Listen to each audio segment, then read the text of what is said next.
One Mississippi, two Mississippi, three Mississippi, four Mississippi. All right, we should technically be live. So, 'twas brawling in the slithy toves, did yearn the gibble wabe, all mimsy were the birder groves, and the mome rats outgrabe. Beware the jabberwock, my son, the claws that bite, the jaws that catch. Beware the jub bird and shun, the firmerest bandersnatch. I love that bit. What are the humans doing?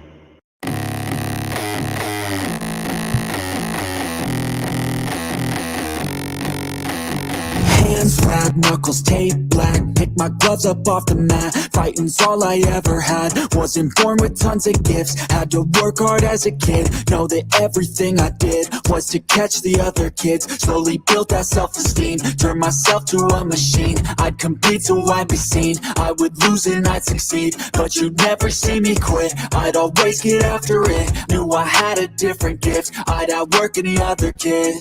Deep within our souls, we can feel there's something empty. We need something more. I feel destiny, she tempts me. Tells me there's two paths, they both have a different ending. Choose wise and you'll find that pain leads to ascending. Till I'm dead and buried deep within a cemetery, I will fight, never weary, I wanna be legendary. Till I'm dead and buried deep within a cemetery, I will fight, never weary, I wanna be legendary.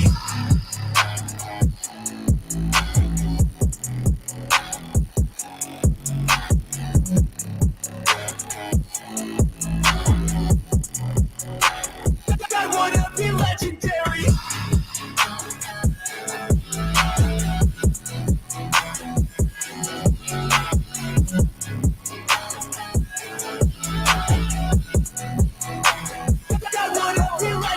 Coming out of the gate, I'll be last place, that's alright. I don't work at a fast pace, I'm a steady horse creeping up, straight passing. And once I pass you, no one's getting past me. I've seen people hit walls and they stop there. I don't get that mind, man, it sounds scared. Good things take time, better prepare, cause anything great takes pain as a fair. Take it from me, cause I got to this place where no one can tell me to do anything. I call my own shots, I call my own place. I enjoy my life almost every day, and I could teach you if you listen to me. You follow some rules, don't need gifts to be paid. Persistence is better than brains any day. Just listen to me and I'll show you the way. In our souls, we can feel there's something empty. We need something more. I feel destiny, she tempts me. Tells me there's two paths, they both have a different ending. Choose wise and you'll find that pain leads to ascending. Till I'm dead and buried deep within a cemetery, I will fight, never weary, I wanna be legendary. Till I'm dead and buried deep within a cemetery, I will fight, never weary, I wanna be legendary.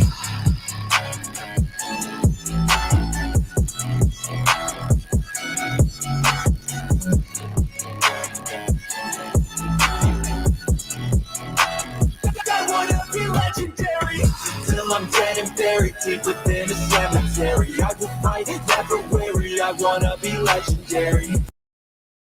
Good evening, ladies and gentlemen. Welcome to Chilling with Sasquatch, where I pick videos and y'all deal with it, I guess.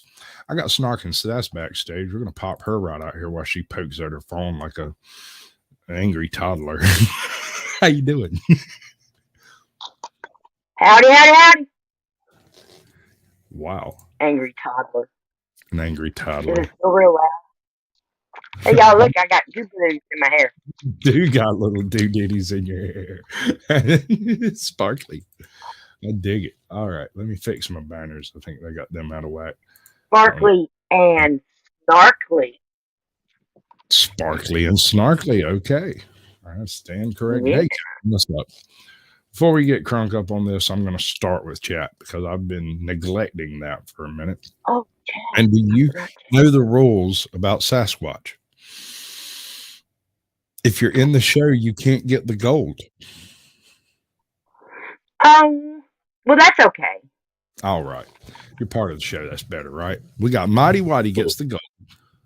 We got Mighty Orb Whitey. the silver. We got a hopscotch hippie Z. Check that one out. That is a name, bud. Wonder who that is. ATL Transparency News. You're not the first one because I'm more popular than you believe, bud. We got Work Lion in the house. Good to see you. Right? Just stroke my ego just a little bit. That's all I ask. Just my ego, just a little. All right. We got Izzy Pop in the house. Good to see you, bud. Claiborne County Transparency, Kevin Cox.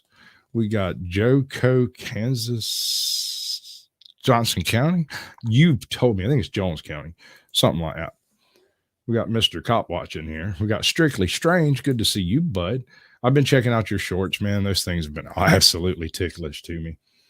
I don't understand why they don't get more traction. I really hope you've got some in the stack that I'm missing that are blowing up because what's up, Harry Man Hoaxes and Hoodwinks? She's got one hell of a moniker, and I usually don't go for long names, but that one kind of rolls off the tongue when you say it. Ladies and gentlemen, I have a 2 Red Bull show planned for you tonight. It is absolute madness and insanity. You're not going to appreciate the places I'm fixing to take your brain to. You might not even enjoy it. If you don't enjoy it, I can tell you, there's other channels out there and they're doing more boring stuff, I promise. But in this case, we're going to take a good close look at the making of Willy Wonka and the Chocolate Factory, the first one, Charlie and the Chocolate Factory. Then we're going to get into a weird headcanon theory of Snowpiercer and the connections between the movie Snowpiercer and the original Charlie and the Chocolate Factory. And then there's another like bonus video at the end, if we make it that far, that is basically taking the movie and the seasons of series that have been written and tying them together in a good, nice little tied away thing.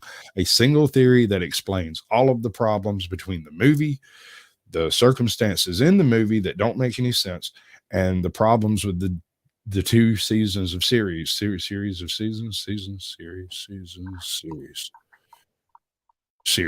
what season is it? I don't know. Anyway, so we're going to crank this up. Tell me something, Snark. Why in the world did you immediately hop on this bandwagon with the whole Willy Wonka Snowpiercer thing? Because for at least a year since I heard about the whole thing and made a secret playlist because I thought I was keeping a secret. I'm such an idiot. Anyway, ever since I heard it, I was like, oh, fuck yeah. And so I just had to, I've never had anyone to talk to about it. Never. There's a lot of things like that nope, I ain't got no one to talk to about it. But right. My cockspotch came through. Careful.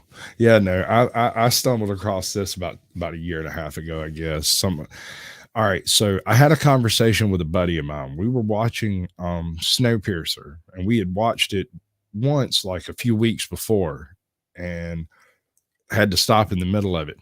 And so we got back together at some other point, finished playing whatever game we were playing, put on Snowpiercer.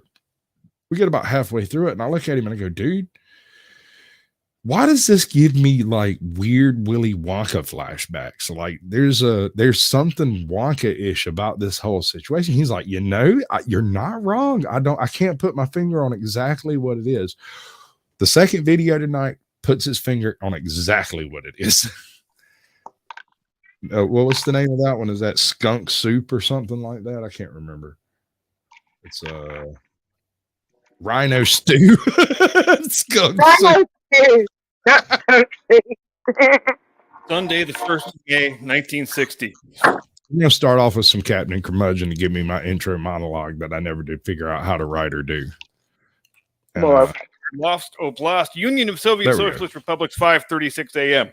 Major Mikhail Voronov, commander of an S-75 Dvina surface-to-air missile battery, receives an order from Lieutenant General of the Air Force Yevgeny Savitsky that a hostile aircraft has ingressed Soviet airspace, and he is ordered to immediately engage and destroy the target. Major Voronov fires 3 missiles. The second one hits nothing. The third one inadvertently hits and destroys a Soviet MiG-19, killing the pilot, Senior Lieutenant Sergei Safronov. But the first missile finds its mark. And the Lockheed U-2 spy plane being piloted by 29-year-old American CIA agent and former Air Force fighter pilot Francis Gary Powers of Jenkins, Kentucky, is shot down. Powers is under strict orders not to be captured alive. The CIA has provided him with a fake silver dollar that has a hidden saxitoxin needle inside it, which will kill him within moments if he pricks his skin with it, which he is supposed to do in order to avoid any eventuality where he falls into the hands of the enemy in a non-dead condition. But in the event, Powers makes a different call.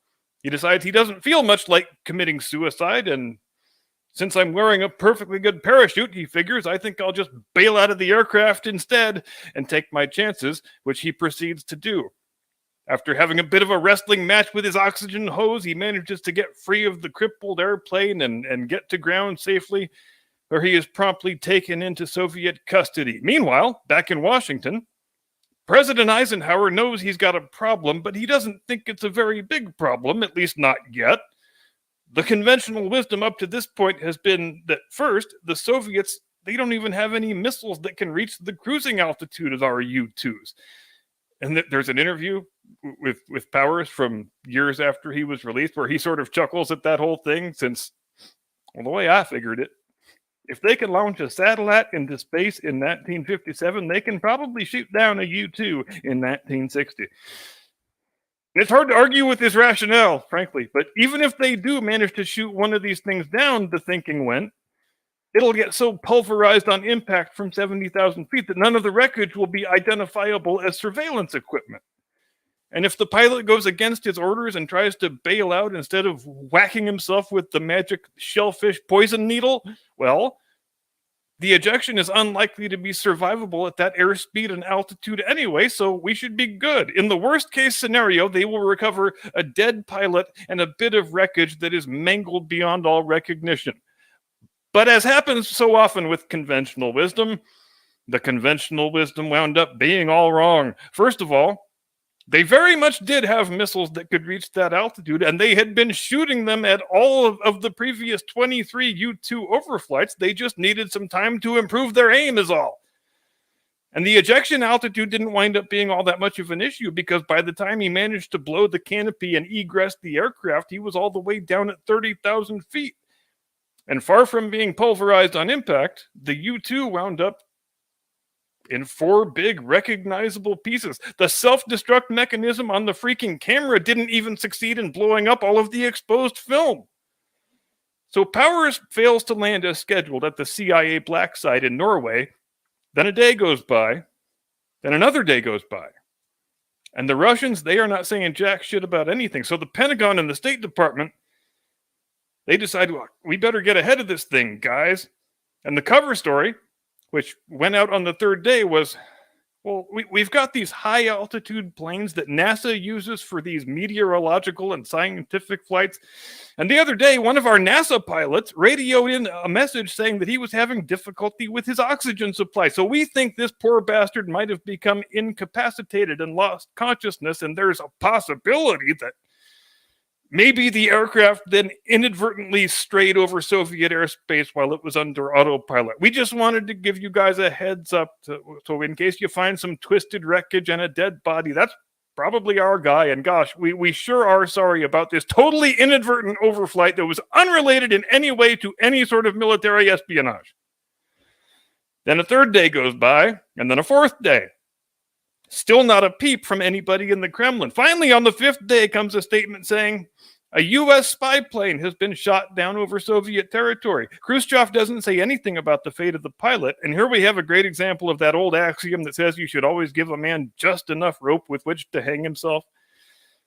Khrushchev's omission causes everybody in the Pentagon and the State Department to conclude, stupidly, that this must mean Powers is dead and they didn't recover his body. They just got the plane. So great. But just for good measure, they thought, let's add a few more little flourishes and embellishments to our cover story just for the hell of it. First, let's take one of our other U-2s. Let's paint a NASA logo on the side of it and we'll photograph it in front of a NASA hangar. And then, hey, you guys are going to love this one. Let's put out a bulletin that says the whole U-2 fleet is temporarily grounded for inspection of the oxygen systems because, you know, we just want to make sure that no more of our pilots lose consciousness and accidentally overfly the Soviet Union. Boy, we sure fooled those Ruskies this time, didn't we, boys? And then, on the 7th day, Khrushchev comes out to meet the world press with a big shit-eating grin on his face, and he says, quote, "I must tell you a secret. When I made my first report, I deliberately did not say that the pilot was alive and well. And now, just look how many silly things the Americans have said." End quote. Now, let's go ahead and wrap up the story on the other side. And if you're wondering why I'm bringing this story up tonight, well, it has something to do with Abrams tanks and Ukraine. So stay tuned while Jim Eagle hits the music.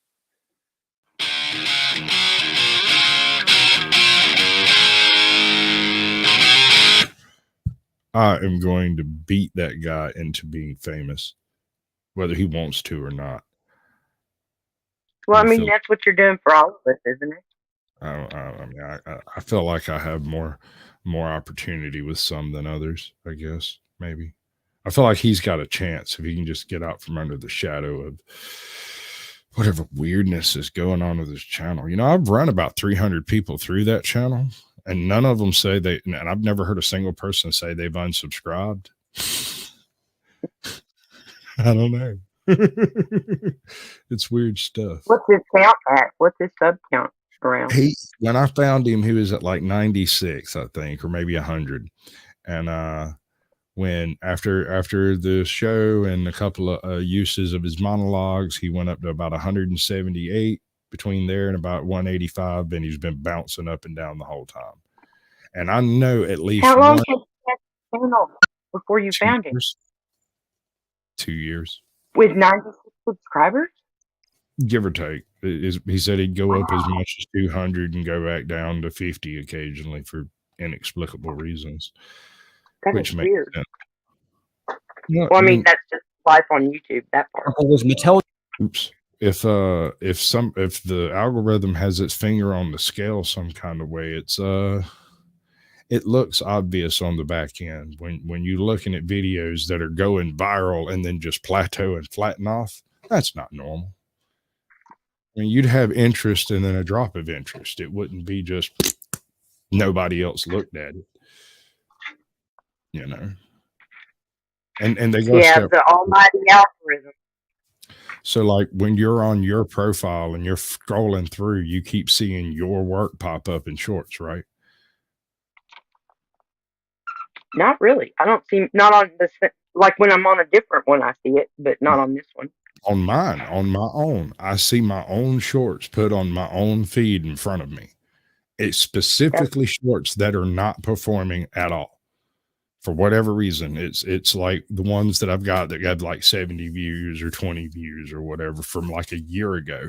It's really strange, almost as if to remind me they're there and they suck.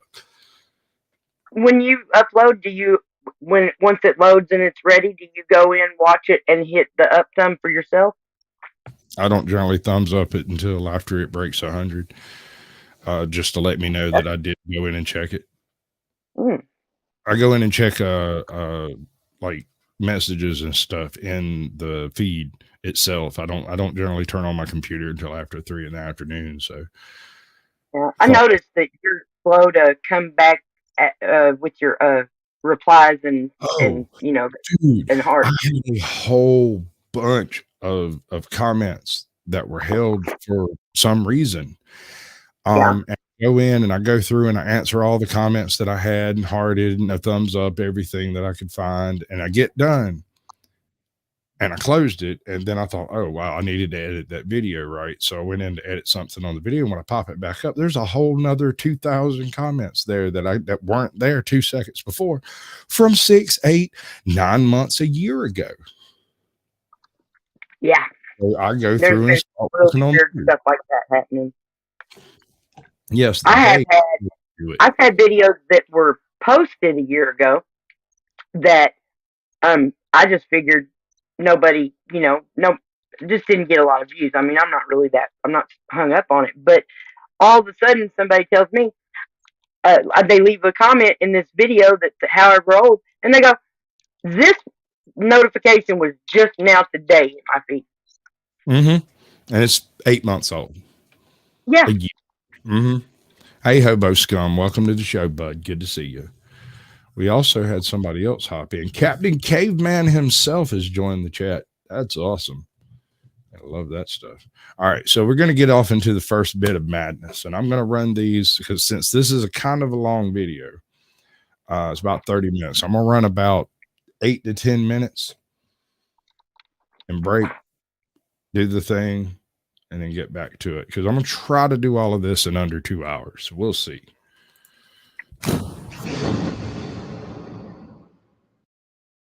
When it comes to book to movie adaptations of any genre, they usually go one of two ways. Some are instant and massive box office hits that go on to become iconic film franchises. Others fail upon release, with all plans for future sequel adaptations becoming scrapped. However, once in a while there are those that fall into a third category, as was the case for Willy Wonka and the Chocolate Factory. It was an adaptation that was initially a box office failure in every sense of the word, yet over time grew to become a cult classic and beloved family film.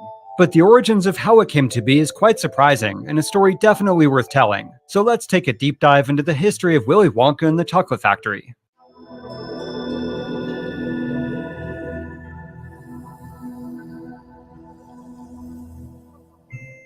The story begins in 1964 with the publication of Charlie and the Chocolate Factory by author Roald Dahl. The book told the story of eccentric candy maker and world-famous Willy Wonka, who after years of living as a recluse, sets up a special contest for 5 lucky winners to be given a tour of his highly secretive chocolate factory. The contest was simple. Mr. Wonka hid 5 golden tickets within his world-famous Wonka bars, and whoever found them, won. The first of the tickets are found by the gluttonous Augustus Gloop, spoiled rotten Veruca Salt, a chewing gum addict by the name of Violet Beauregard, and Mike TV, who just so happened to be obsessed with television. The final lucky winner is Charlie Bucket, who unlike the other 4 children is quite the opposite of spoiled and embodies far more desirable characteristics. So long story short, the 5 children and their parents, or in Charlie's case his grandparent, tour the elusive factory with the outlandish Willy Wonka. However, one by one, each of the children fall into temptation, some quite literally, and are taken off the tour. The tale ends with Charlie Bucket proving to be of the highest moral caliber, and the only one left, and is chosen by Mr. Wonka to be his successor, thereby inheriting the chocolate factory. One story Dahl made up to amuse his kids became their favorite, so he told it over and over, polishing and embellishing it with every telling. He called it Charlie and the Chocolate Factory, and it's become a phenomenon in the publishing world. Charlie and the Chocolate Factory was an immediate success and captivated the minds of children all over the country, and eventually the UK. It was also the book that launched author Roald Dahl into mainstream success, and was praised for its mixture of whimsical fantasy, humor, and subtle lessons of morality. Because of this, it was also the rare children's novel that parents could actually enjoy reading to their children over and over, without feeling the need to drown themselves in a chocolate river. Fast forward a few years later to 1969, with a comedy called If It's Tuesday, This Must Be Belgium. You see, this was documentary and filmmaker Mel Stewart's first fictional theatrical film, and soon after started looking for a story to become his next feature film. Around the same time, his 12-year-old daughter came up to him with a book, one he'd never heard of, a book called Charlie and the Chocolate Factory. It was a story she'd read all the way through not once or even twice, but 3 separate times, and was adamant he should make it into a movie. However, at first he was incredibly reluctant, as aside from If It's Tuesday, This Must Be Belgium, Mel Stewart primarily focused on serious stories and hard-hitting documentaries, not movies for children. But once he read the book for himself, he found it surprisingly captivating and immediately saw its on-screen potential. Now, back in those days, children's movies were actually fairly uncommon outside of Disney, who essentially had the entire family market all to themselves. There were, of course, exceptions, but by and large there just wasn't much competition aside from Disney, which Mel Stewart saw as a plus. So he took the chocolate-centric novel to a family friend by the name of David L. Walper, who just so happened to run the major production company that produced many of his films. David Walper agreed that the story of Willy Wonka's Chocolate Factory could make a fantastic family film, and began the process of looking for financing. However, this is where the story takes a very unusual turn. All right, so we get to this point in the whole movie creation system, right? And they're sitting around talking about, okay, so we've got this crazy chocolatier who's going to give this tour through his factory, and there's Oompa Loompas, and there's all this madness. Who could we possibly get to play Willy Wonka, right? Who's in that pile other than Gene Wilder? Yeah. Who? No, I can't think of anyone as strange and unusual as Gene Wilder is. Like, he's on par with Chevy Chase for uncomfortable cringe, right? It's just that Gene Wilder is more of a mental cringe, and Chevy Chase is a physical, like tripping, falling over stuff type cringe, right? I always thought Gene Wilder was hugely, talented, and I loved almost everything he was in. Oh, I never absolutely. thought of him as cringe. I'm not saying he's not talented. I'm saying that his talent was best used in a situation that was slightly off color, completely off center, and completely unexpected. Mel Brooks used him best. Oh, hell yeah. Oh, boys, look what I got here. I mean, come on, man. Oh, Joseph, how did you get your hand? You're supposed to wash your hands after doing the fire. Look, it's coming off. Rolls his hand over. Gene Wilder's an absolute comedic genius, but I was putting him on par with a Chevy Chase type comedic genius, whereas Chevy Chase is distinctly a lowbrow sort of humor. Yeah. But yeah, don't make me pull this car over. That's right. I will get out and spank all of you. Why not? I got time. Threaten me with a good time, see what happens, right? I don't know, maybe I'm off base, but I just cannot think of anyone else to have cast for Willy Wonka. No, not really. I heard something about there being a discussion with oh God, I can't remember the guy's name. Oh man. I had it in my head earlier. I saw one of his movies. So let's see. Frick, I'll freaking figure it out later and be like, oh yeah, you remember what I was? No, nobody remembers because this is YouTube. Nobody remembers. Watch the video. And to fully understand why, it's important to briefly discuss what was going on in the film industry during this time period. The motion picture studios are not all located right here. They are spread over a large area and neighboring towns, which, as far as film production is concerned, is generally known as Hollywood. You see, it was the end of the 1960s to early 70s that the motion picture studio system was on the verge of collapsing, and is often referred to as the death of the golden age of Hollywood. Now, it is a bit of a complex topic, so to keep it somewhat simple. All right, bud, if I get tapped for any of Alice in Wonderland and I don't end up either as the Cheshire Cat or that freaking caterpillar, because who are you? I'm just saying, caterpillar. The catalyst for this was the result of a lawsuit in 1938, in which the major motion picture companies were accused of having a monopoly on film distribution. And no, I don't mean the board game. As for those unaware, a monopoly is when a company has exclusive, and usually excessive, control over a commodity or service, which in this case were the film studios in the film industry. But the situation really came to the forefront in 1948 with United States v. Paramount Pictures, a Supreme Court case against virtually all the major film studios. The primary issue were these Hollywood... Hey, Blue Unicorns, when is your scene thingy? What time? And what time zone? Because that would both be very interesting informations. You know, Mountain Fresh thing. Blue Unicorn is Mountain Fresh. I love that guy. He tickles me in a way I can't explain. With studios owning 80% of first-run movie theaters all across the country, which gave them far too much control over what films were or weren't shown to the general public. So ultimately the court ruled against Hollywood and established a new set of strict rules and regulations to limit the studio's distribution power. Unsurprisingly, this loss of control led to a steep rise in independent movie theaters and the showcasing of films outside the studio system, giving audiences far more movie choices than ever before. To combat this new competition, most of Hollywood then focused on producing must-see epics and extravagant musicals. Now initially these were very profitable, however by the late 60s, the novelty of these genres began to wane with audiences. The 1968 Academy Awards is a great example, as 4 of the 5 Best Picture nominees were outside the major studio system. Best I could do you for, the one exception was Dr. Dolittle, but the Hollywood musical epic was a box office flop, and from that point on, Hollywood's dominance with theatergoers went into a bit of a lull. This led to major motion picture companies to become incredibly cash poor, and quite a few of them began to steer away from financing films to acquiring them for distribution. So as strange as it sounds, companies like Mattel and General Electric began financing movies in their place as a way to break into the film industry. One example was Mattel's period piece Sounder, and another was a film called Where the Lilies Bloom, just to prove I'm not making this up. But another company attempting to break into the industry was Quaker Oats, which brings us back to the story of Willy Wonka. We have something new, sir. What more could one dare hope for? The divine date melting with sweetness in instant Quaker oatmeal. Remarkable. You see, Quaker Oats decided to join the bandwagon, and their first venture into the industry was funding a wildlife documentary called Say Goodbye. But this wasn't just any documentary, as Say Goodbye just so happened to be produced by David Walper's production company. Now, in a case of true serendipity, Quaker Oats was also developing a new line of candy, specifically chocolate bars, and were trying to find a movie or TV show to promote it.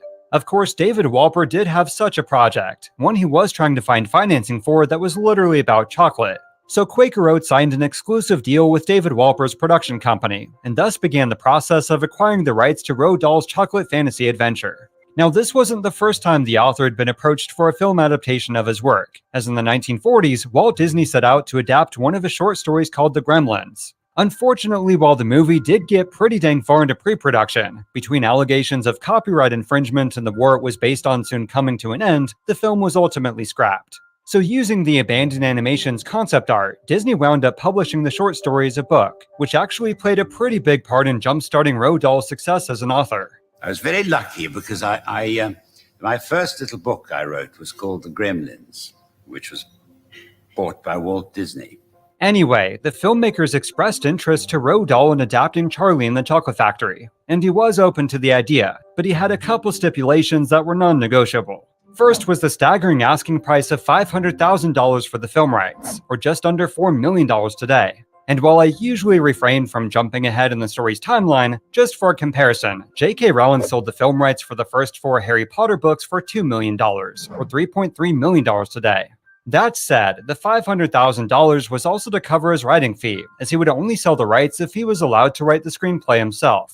Now, at first, this didn't seem like it would become an issue. He did write the original source material after all. He'd also written the screenplay for the recently successful and non-Disney family film Chitty Chitty Bang Bang. So a deal was made in August of 1969, and Charlie and the Chocolate Factory was given a budget of $2.9 million, or barely over $20 million today.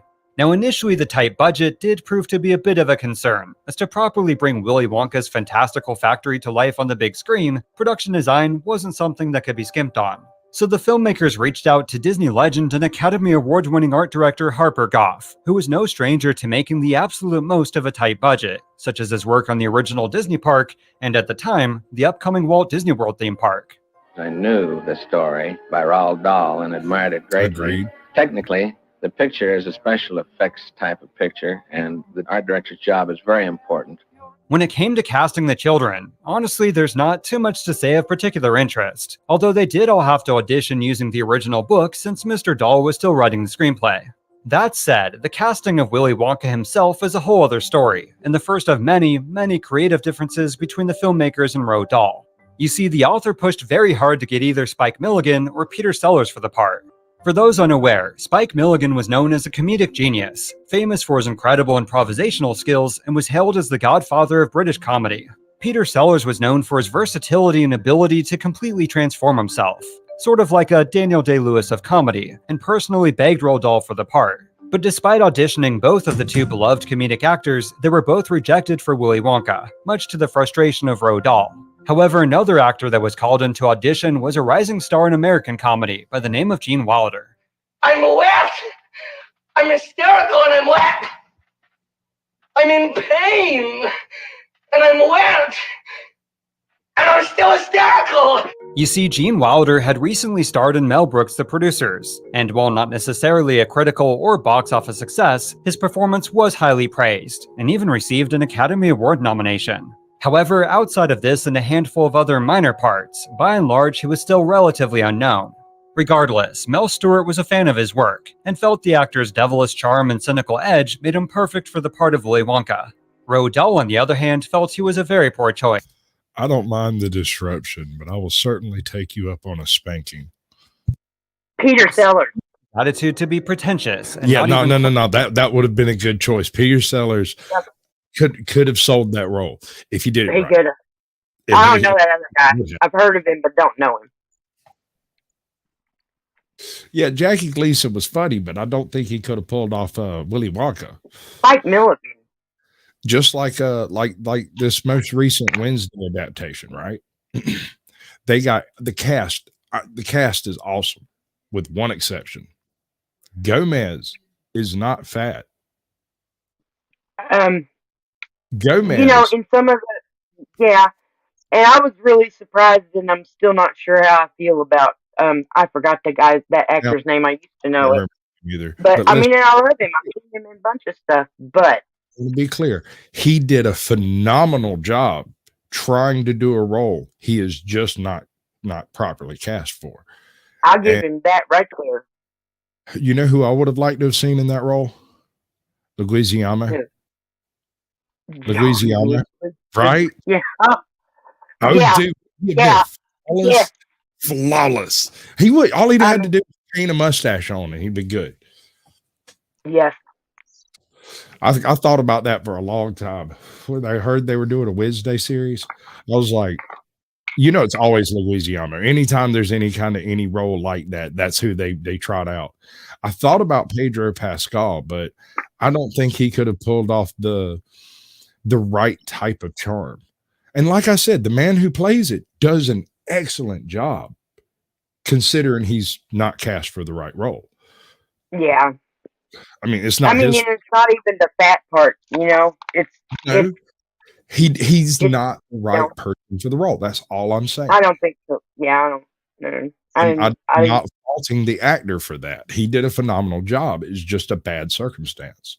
And very first, whenever Morticia, oh God, she's got 3 names. Whoever that bitch is that plays Morticia, at first I was like, I don't think I like this at all. She seems a little too wooden or something. But I see where she's going now that I watched the whole thing, and she's not so bad. Catherine Zeta-Jones. Yeah. Morticia is a corpse, so her humor is completely put on. She doesn't blink. She doesn't twitch. You don't surprise her. She doesn't startle. She might be a vampire or possibly a non-dead witch. I'm not sure. But whatever it is, when she laughs, it sounds like somebody ordered a laugh online and got a Chinese knockoff laugh, and it was inserted into her. She's like, and then looks around as if, did I do it right? Yeah. No? I mean, it's hard. It's so hard to fill other actors' shoes, you know? Like whenever, God damn it, the first Adams movie came out with and it was a new person because the other person was too old at that point. Was perfect for Gomez. He did really good. Flawless. And then like the Fester. We're talking about Wednesday. The Fester here was. I mean, I love that guy. Hey, Dennison, welcome to the show. That was a different Fester than I'm used to. You know? Yeah, he wasn't nearly as nefarious enough.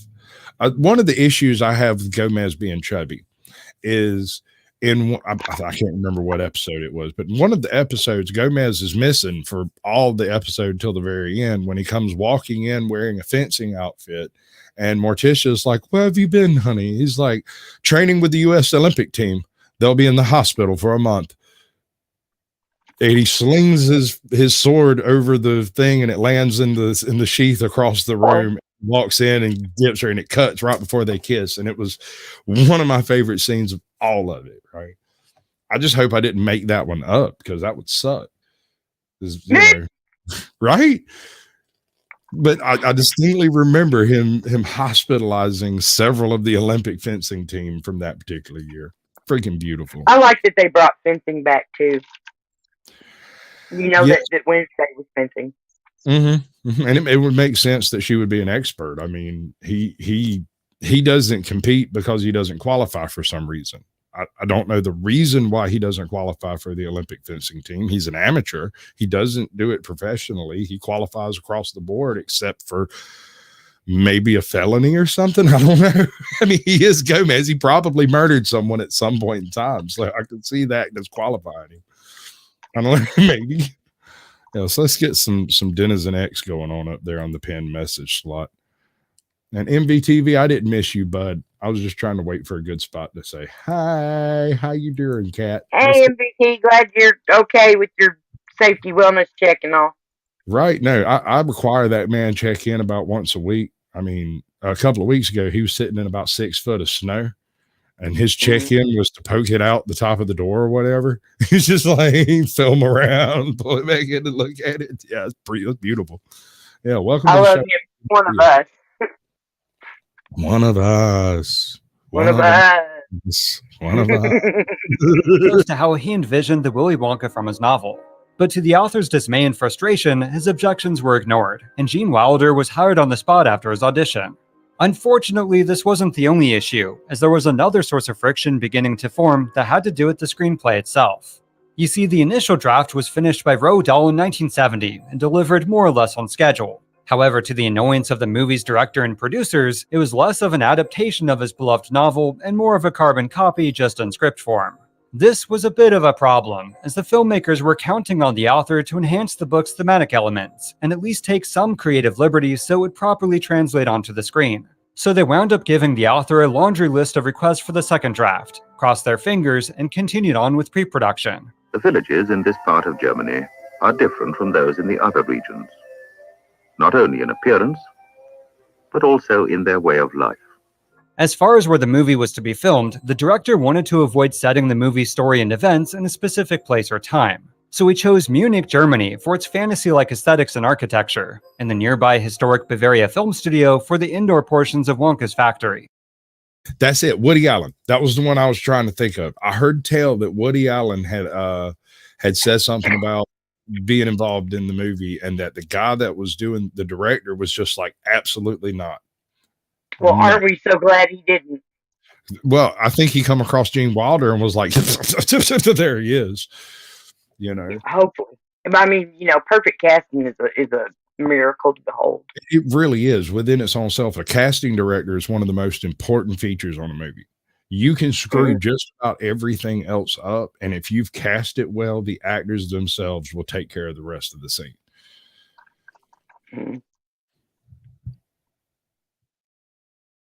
Okay. How you doing, Michael? Welcome to the show, bud. Good to see you. Let's get this rolling again. Now, at this point, it's important to mention that as initially envisioned by director Mel Stewart, the movie was to be a straightforward drama. However, nearing the end of the film's pre-production, producer David Walper was trying to convince him to make it a musical, using The Wizard of Oz as the perfect example of just how much it could elevate the material. But Mel Stewart was incredibly hesitant, as with his background in documentary filmmaking, he was determined to ground the movie in as much realism as possible. Thankfully, he did eventually cave into the idea, but with one condition. It was to avoid the cliches of most musicals, like obviously rehearsed choreography and random people somehow knowing the lyrics and belting out in the streets. In fact, it wasn't until he heard the songs The Candyman and Pure Imagination by Leslie Bricusse and Anthony Newley that he was fully on board, as he then realized the movie's fantasy elements could benefit from a handful of musical numbers.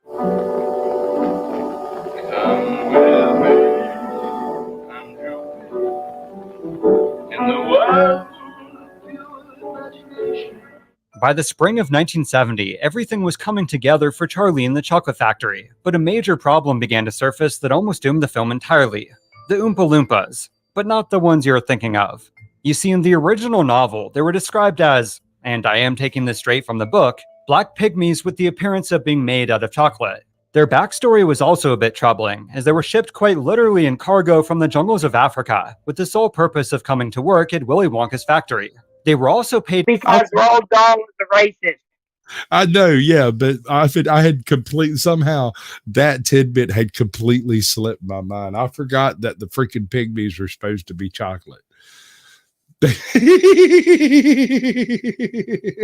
Thanks, Scully.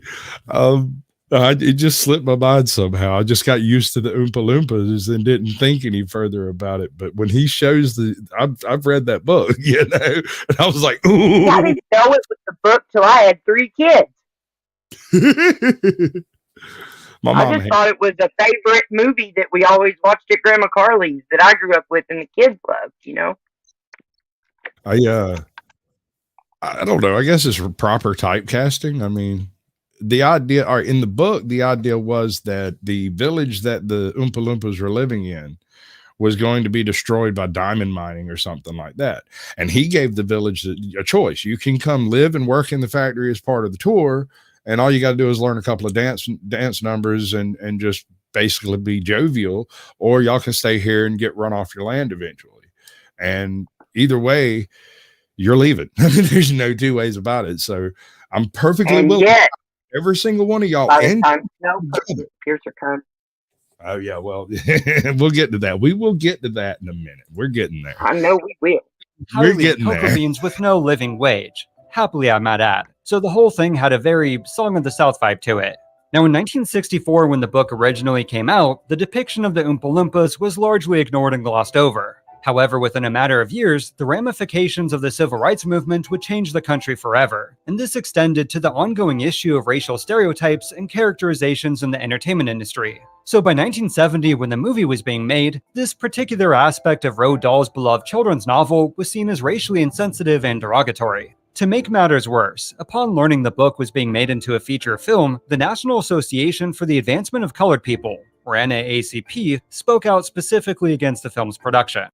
Never mind the fact that he offered an entire village a job, all of them, so that they could remain a village and separate from the outside world, which is what they were asking for. A place all their own. As I understand, they weren't making I'm really fine with orange Oompa Loompas with green hair. I'm fine with that. I'm just saying it seems funny to me that they bounce over the top of the philanthropy that was taking place, because the Oompa Loompas, I can't remember what they called them, the pygmies, were more interested in staying together as a village and separate from the outside world than they were in where they did it. Which is, that's definitely an aspect. Yeah, but I mean, whatever. Everybody's got their own little hitch and get, I suppose, and get what you want with it. What's truly ironic is an early draft of Charlie and the Chocolate Factory was called Charlie's Chocolate Boy, in which the title character was a black child. Although whether this was to be a powerful racial allegory or an even more potentially offensive depiction is highly debated. Another cause for concern given the book's allegations of racism was the name Charlie itself, as Mr. Charlie was a contemptual expression in the black community for white overseer, or imperious white man. So given all this controversy, prior to filming, the title was given a slight name change from Charlie and the Chocolate Factory to Willy Wonka and the Chocolate Factory.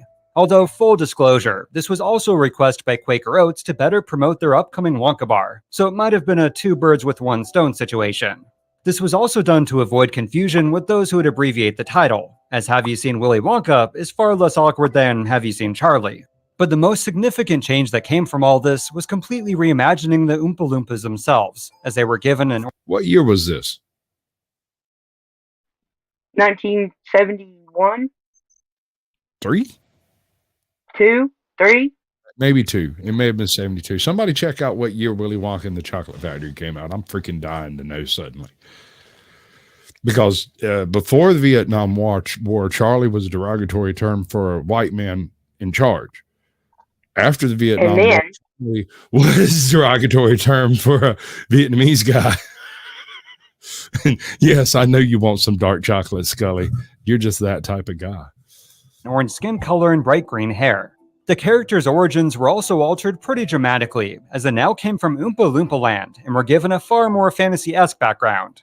However, speaking of rewrites, let's dive back into by far the most controversial part of Willy Wonka's history, the screenplay. Now it gets a bit tedious because there are two entirely different account of events, those from producer David Wolper and those from director Mel Stewart.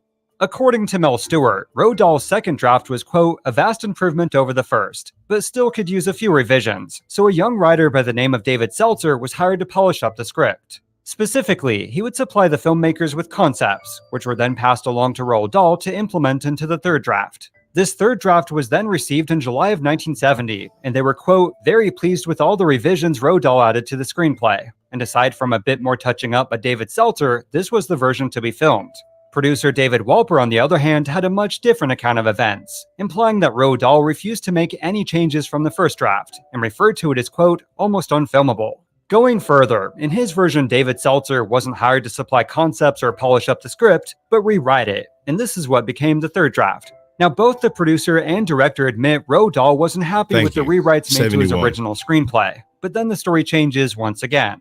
Director Mel Stewart states that he was asked by the author to fly to London to go over the script alterations, to which Dahl agreed with the changes. However, producer David Walper contended that David Seltzer was flown to London, and that Roald Dahl was quite rude to the young writer, and did not agree with the changes, but bitterly admitted they were acceptable. Thank you for the To correction. support the producer's far less forgiving account of events, in one letter, Roald Dahl expressed that he was appalled by the changes, and referred to them as pure bullshit. In other letters, Roald Dahl referred to Mel Stewart as vicious, cruel, idiotic, a loudmouth, and unpleasant, with no talent or flair whatsoever. Now we'll get to more of Dahl's feelings on Willy Wonka a bit later, because there's quite a bit more, but it's time to move on to the film's production. The unique structure is now ready for director Mel Stewart to guide the stars of the motion picture. Candymaker Gene Wilder, young Charlie, played by Peter Ostrom, and Jack Albertson as Grandpa Joe, to bring alive all the wonderful characters of Roald Dahl's imagination. The filming of Willy Wonka and the Chocolate Factory took place in August of 1970, but with the film's very strict $2.9 million budget, there was no room for even going slightly over schedule. This meant 0 reshoots, with all the elaborate sets by Harper Goff and countless candy props tossed away the second they were no longer required for filming. There was also an issue of the Oompa Loompas speaking little to no English, so they had a pretty tough time learning the choreography and song lyrics. Another amusing anecdote had to do with the Chocolate River, as it took quite a bit of experimenting to get right. Which, let's be honest, still wound up looking like a pool of diarrhea-infested water. It also gave off a terrible sour odor all throughout the set. To combat this, they were forced to use a combination of rather harsh chemicals, which in hindsight probably wasn't the safest for those who actually had to go in the water. It also may surprise you to hear that despite all the drama, Roald Dahl was able to put aside his frustrations and make a visit to the set. Those who were there said the author was in good spirits and had a very pleasant demeanor. I can't think of a single person that's miscast in this particular one.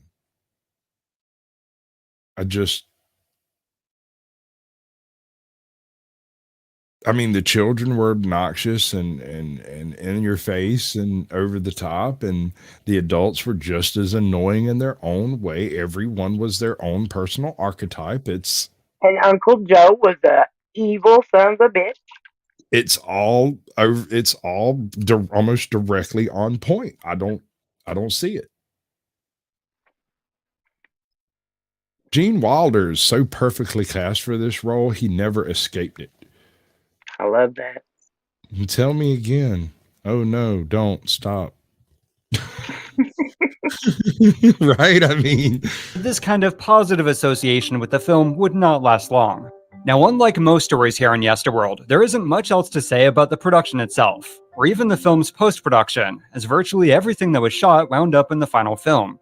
The reason was simple. The movie's financiers, Quaker Oats, only really cared about tying in their Wonka bar, so they had little to no say on the final product. Welcome to the show. Even with Paramount Pictures agreeing to distribute the film, which is a bit ironic given the whole lawsuit situation mentioned earlier, they were also very hands-off. So without the usual studio interference, the director more or less had final cut and kept almost everything in.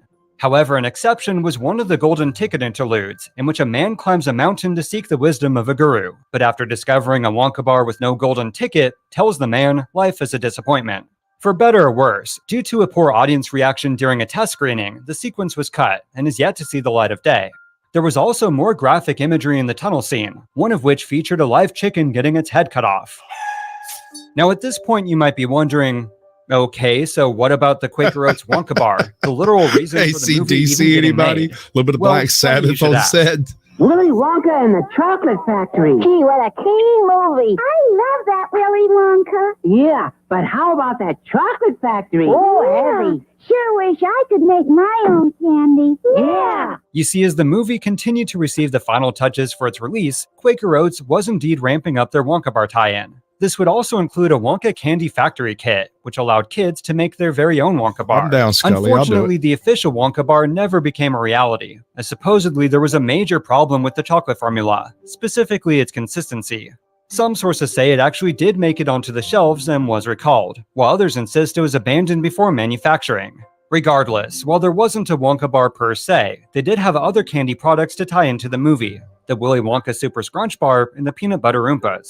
Even so, the irony of a movie about chocolate being financed and produced for a failed chocolate product is just as cruel as it is hilarious. From the pen of author Roald Dahl to the motion picture screen comes a most unusual chocolate factory and the mysterious candy man inside. I'm so glad you could come. This is going to be such an exciting day. Willy Wonka and the Chocolate Factory. Rated G. Willy Wonka and the Chocolate Factory was released on June 30th, 1971, and the reactions were mostly positive. Many praised it for its unique and imaginative world, a cinematic adventure that was on par with what Disney produced, with Roger Ebert calling it the best fantasy film since The Wizard of Oz. Other reactions were mixed, some criticizing the quality of the production design, its cynical nature compared to the book, and of course that nasty-looking chocolate river. Welcome to the show, but there was darling. one person who was deeply upset by the film more than anyone else: Roald Dahl. When it came to the music, he felt the songs Cheer Up Charlie and The Candyman were, as he put it, ghastly, with pure imagination too sappy and sentimental, requesting two of them to be cut entirely. As From Ronald Dahl. Too imaginative, too sappy. From Ronald Dahl. Okay. Yeah. All right, sure. They're freaking amazing is what they are. far as the film itself, he found it to be, quote, pretty poor, and the reimagined Oompa Loompas horrible, and at one point even threatened to campaign against the movie. It's also worth mentioning that despite the massive rewrites to his original script, Roald Dahl was and has always been the only officially credited writer, which understandably led to his frustration since he felt the changes were, again, pure bull. Although for the record, under mounting pressure in 1973, he did wind up revising the Oompa Loompas for future publications of his book. Charlie and the Chocolate Factory, which is probably your most successful, isn't it? Probably, yes. Yes. And it's been made into a film. It was made into a rather crummy film, yes. I wasn't pleased with it at all. Did you have anything to do with it? Well, I originally wrote the screenplay, but I made the mistake of letting Hollywood have a free hand, and I shall never do that again. Now, despite receiving a positive audience and critical reception, Willy Wonka proved to be a financial dud, so much so that it placed at number 53 at the box office for 1971, with a measly gross of just $4 million, or barely over $28 million today. Those involved with the film put the blame on Paramount Pictures, as they felt the movie's marketing strategy was poor and unorganized, and allowed it to fizzle away after its initial premiere. The Quaker Oats side of things didn't fare that much better, as not only did the Quaker Oats Wonka bar wind up abandoned, but the two other candy products failed to garner up any meaningful profit. This is why just a year after debuting the film, Quaker Oats sold its candy division to an actual candy company called Concord Confections. However, unlike Quaker Oats, this company fully embraced the Wonka brand, and for a number of years had quite a bit of success producing Wonka-inspired candy. In fact, in 1975, they produced the very first official Wonka bar, but ironically, this was actually the least profitable of their Wonka-inspired candy lineup. Wonka! Wonka! Wonka, Wonka! Willy Wonka is my name, Candy Magic is my game. Oompas and Super Scrunch and Oompa! Wonka, Wonka, Wonka, Wonka. As far as Willy Wonka the film, for several years it seemed destined to remain as nothing more than a box office bomb, and at least in the public's eye, a largely forgettable film. Any hopes of a resurgence was initially squashed with the rise of the Hollywood blockbuster, as between films like Jaws and Star Wars, the industry shifted back to producing epic big-budget action-adventure films. But what did bring Willy Wonka back from the grave of forgotten movies was the advent of cable TV and home video. Hey, Biggie and Bean. You see, as Welcome we've to covered show, in the dog. past, up until the 1970s and especially with Disney, the only way to see most movies after their initial release were re-releases into theaters and occasional special screenings. However, in the 70s, movie studios saw the rise of cable TV as a chance to earn a bit of extra revenue, as unlike expensive theatrical re-releases, they could simply license their film libraries to television networks. It was also a chance for some films that may have slipped past mainstream audiences to have a second life, and Willy Wonka was no exception. NBC Movie of the Week presents Willy Wonka and the Chocolate Factory, starring Gene Wilder and Jack Albertson. Willy Wonka's first television debut was in 1974, and further broadcast in the 70s was a huge part of how the forgotten film became less forgotten. But its popularity drastically rose in 1984, as then it was released on home video, allowing families to watch the quirky fantasy film over and over. Although, quick fun fact, Disney played a pretty significant part of this, albeit very unintentional, as during the 1980s they were incredibly picky on what they would or would not release on home video, or for how long. So within this new home video market, quality family films outside of Disney were fairly hard to come by, and Willy Wonka was able to fill that void. It's also worth mentioning that by this point, Paramount Pictures had sold the rights of the film to Warner Brothers, and unlike Paramount, they did know how to properly market a movie. Adding to its surge in popularity was the acquisition of Wonka candy by Nestle, so between the film and delicious sugary treats, Willy Wonka was quite the pop culture icon by the 2000s. In fact, it was this rise in popularity that led to the idea of a remake. From director Tim Burton. Please enter. Who are you? He's Willy Wonka. 2005 saw the release of Tim Burton's Charlie and the Chocolate Factory, and though many like myself still prefer the original book adaptation. So here's my question for you at this point. How did you feel about the new Charlie and the Chocolate Factory? I was excited to see it because that was depth at its as highest, and and I knew that I felt like that the original was old enough to make a remake. How about because that? Many movies that they're doing now just finished playing. They're making another one. Yep. The casting of Johnny Depp as Willy Wonka, I don't have an issue with at all. But I still think his best role was in Benny and June. That was a good one. That's an excellent movie. If you haven't seen Benny and June, take you a couple hours, sit down and watch it. When you get done crying, you come back on YouTube, a brand new cleansed man. Oh, well, you can change your avatar whenever you get bouncy, hon. It don't take nothing at all, man. It's actually much more faithful to the original source material. In fact, initially Johnny Depp's hair, makeup, and costume was to be nearly identical to the illustrations of Willy Wonka in the novel. However, more than likely it was deemed too similar to his appearance as Jack Sparrow, so they went with a different direction. And by different, I mean deeply disturbing. Going further, much like the book, in Tim Burton's version, Charlie has a father, who also works at a toothpaste factory. Another example is the story of Prince Pondicherry and Willy Wonka, who builds him a palace made entirely of chocolate with disastrous results. They also finally got the chocolate river to look like, a chocolate river instead of dirty toilet water. The origins of the Oompa Loompas were also more or less identical to the book. In fact, aside from calling their country Oompa Loompa Land instead of Africa, the background was left intact. Speaking of the Oompa Loompas, their songs with every demise, while in my opinion not nearly as catchy as Oompa Loompa Doopity Doo, were heavily inspired by the actual poems in the novel. Veruca Salt's demise was also reworked, as the iconic Golden Egg sequence was actually written specifically for the Gene Wilder version. So for Tim Burton's adaptation, the sequence is basically a carbon copy to how it appears in the book, in which he's deemed as a bad nut and is sent down the garbage chute. Another incorporation by Tim Burton was the glass... Oh, Daddy, I want to squirrel! What? Oh, Daddy, I want a squirrel!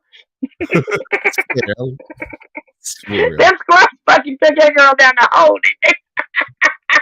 However, by far the most drastic change from the Gene Wilder version to the remake had to do with the character of Slugworth, but for a very specific reason. You see, in Roald Dahl's novel, he's only briefly mentioned in passing, as he was simply one of Mr. Wonka's competitors who steals a secret recipe. But the filmmakers of the 1971 version desired to give the film a stronger moral ending, so his character was expanded as a villain of sorts, offering Charlie a fortune to steal from Willy Wonka, who of course is able to resist temptation and prove his worth. Charlie, meet Mr. Wilkinson. Pleasure. Slugworth. No, that's not Slugworth. He works for me. For you? I had to test you, Charlie. So much like the book, Tim Burton's adaptation mentions Slugworth only in passing, and Charlie inherits the factory by, being the only one left on the tour. But as a way to supply the Tim Burton version with some sort of villain, and to partially explain Willy Wonka's obsession for chocolate, his father is portrayed as an overbearing dentist control freak. Of course, spoiler alert, everything works out in the end, and the two reconcile, but it's by far the biggest departure from the original book and 1971 adaptation. The strange thing is, the first movie was Willy Wonka and the Chocolate Factory. This movie is correctly titled Charlie and the Chocolate Factory because Freddie Highmore is really the central character. Right. And he and the people around him, the kids and his weird family, carry the movie along with the special effects. His weird but lovable family. Yes, lovable. Much like the original, the remake also received generally positive reviews, and in some cases was praised as even better than the original. But it definitely set fans of the book into one of two camps, those that prefer the Gene Wilder version and those that prefer the Johnny Depp version. Although maybe you're like me and have found a way to appreciate both, as while the original adaptation is a timeless classic, the remake was a nice way to give fans of the book a more faithful adaptation. So in this case, it seems we were able to have our cake, or chocolate, and eat it too.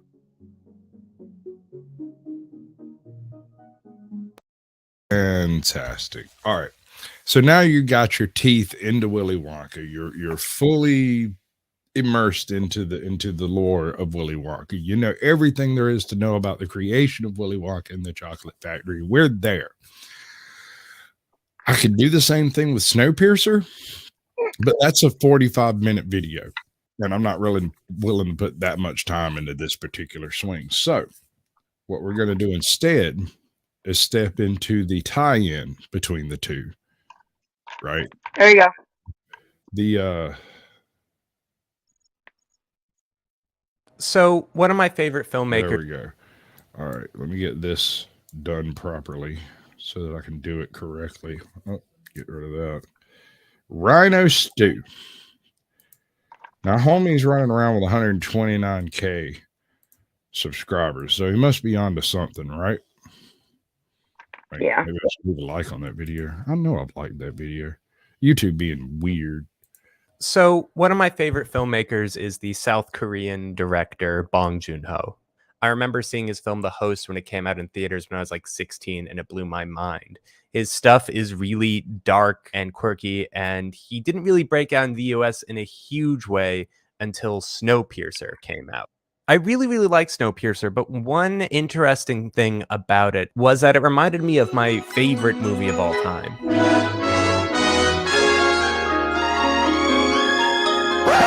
Okay, I may have lost a lot of you there. How could an incredibly violent R-rated movie set in the post-apocalypse from 2013 possibly remind me of a children's classic from the 1970s? Well, they're both two movies about groups of people that... All right, stay with us here, all right? This is fixing to take a hard left turn into your subconscious. It's Y'all gonna see? It's going to hurt your neck a little bit. I want you to just brace for it. We're going to run through that bit again. One by one, a person from the group is removed in each room until one person makes it to the very violent R-rated. I really like Snowpiercer, but one interesting thing about it was that it reminded me of my favorite movie of all time.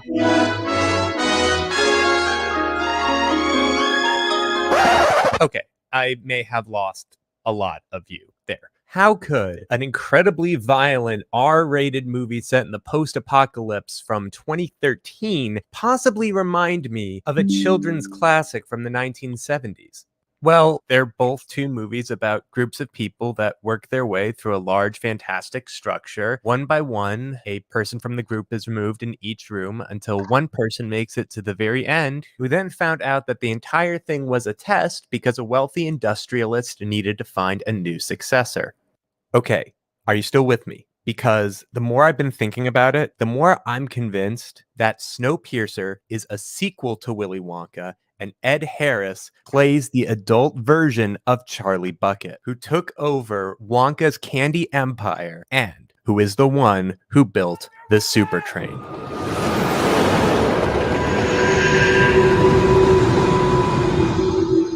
All right, everybody pay attention, because this is, I'm telling you, hard left turn. Hard left turn. You were over here in Fantasyland with Willy Wonka and the Chocolate Factory, and now you're over here in post-apocalyptic dystopian future with an unreliable narrator.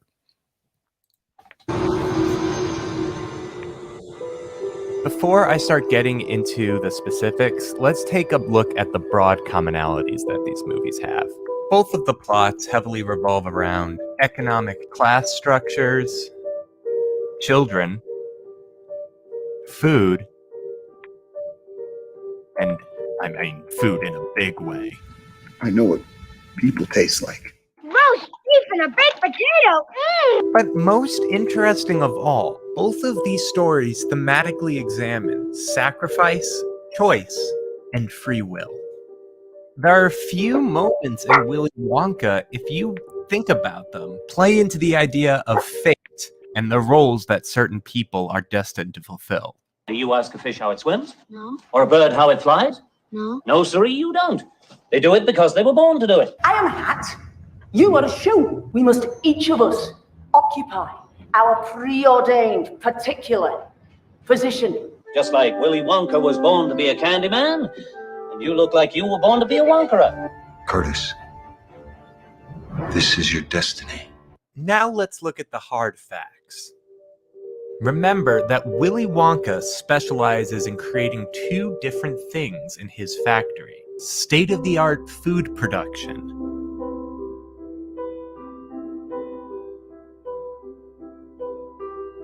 and experimental modes of transportation. That's when it got me. I was hooked right then.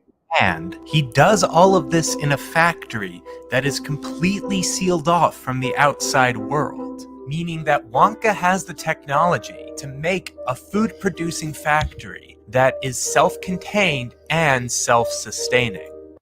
When he said that he was in a factory cut off from the rest of the world, and in Snowpiercer, they talk about these trains just appearing as if by magic from factories all over the world with no knowledge of them having been created. How is that possible? Who could do that? Right? Nuclear power driven engines tested and no one knew. Where'd you get the yellow cake uranium? You know, like, this is a question. Well, it's Willy Wonka. Well, he's Willy Wonka. That would actually make a little sense. And this train is a closed ecosystem. Nobody ever goes in. Nobody ever comes out.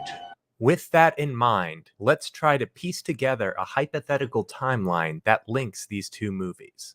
At the end of Willy Wonka, Charlie inherits the factory. He does his best to continue Wonka's philosophy of decadence and imagination.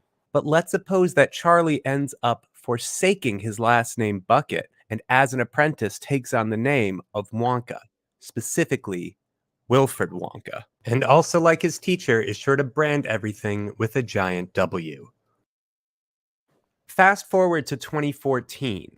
In an effort to combat global warming, the governments of the world agree to disperse the gas CW7. Charlie, now known as Wilfred, is one of the few people that can foresee the devastating consequences of this gas, given his experience in chemistry, which is actually foreshadowed in this overlooked scene in the original Willy Wonka. Good lad, pour.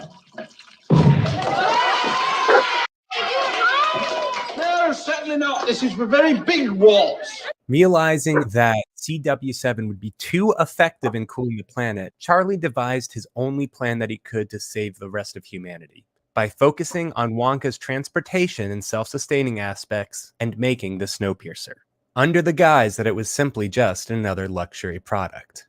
Saving all of humanity comes at a great cost, though.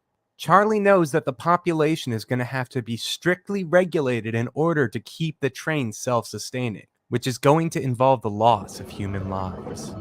Precisely 74% of you shall die. Is it still the same number? Yes, it still stands at 74%. This important role that percentages will play in his future is once again foreshadowed in a classroom scene. Percentages. And for an example, let's take the recent unpleasantness. Surviving the near extinction of the human race causes Charlie to go completely insane and take drastic measures in order to try and preserve humanity. But it is important to note he still holds on to Wonka's sense of decadence and imagination. In fact, there's a lot of things that he borrows from Wonka's playbook. All of Wilfred's shock and awe manipulation tactics were actually learned from Willy Wonka. Understood, we need to maintain a proper balance of anxiety and fear, chaos and horror in order to keep life going. And if we don't have that, we need to invent it. When it came time to find a successor, Wilfred even borrowed Wonka's method of hiding messages inside of food.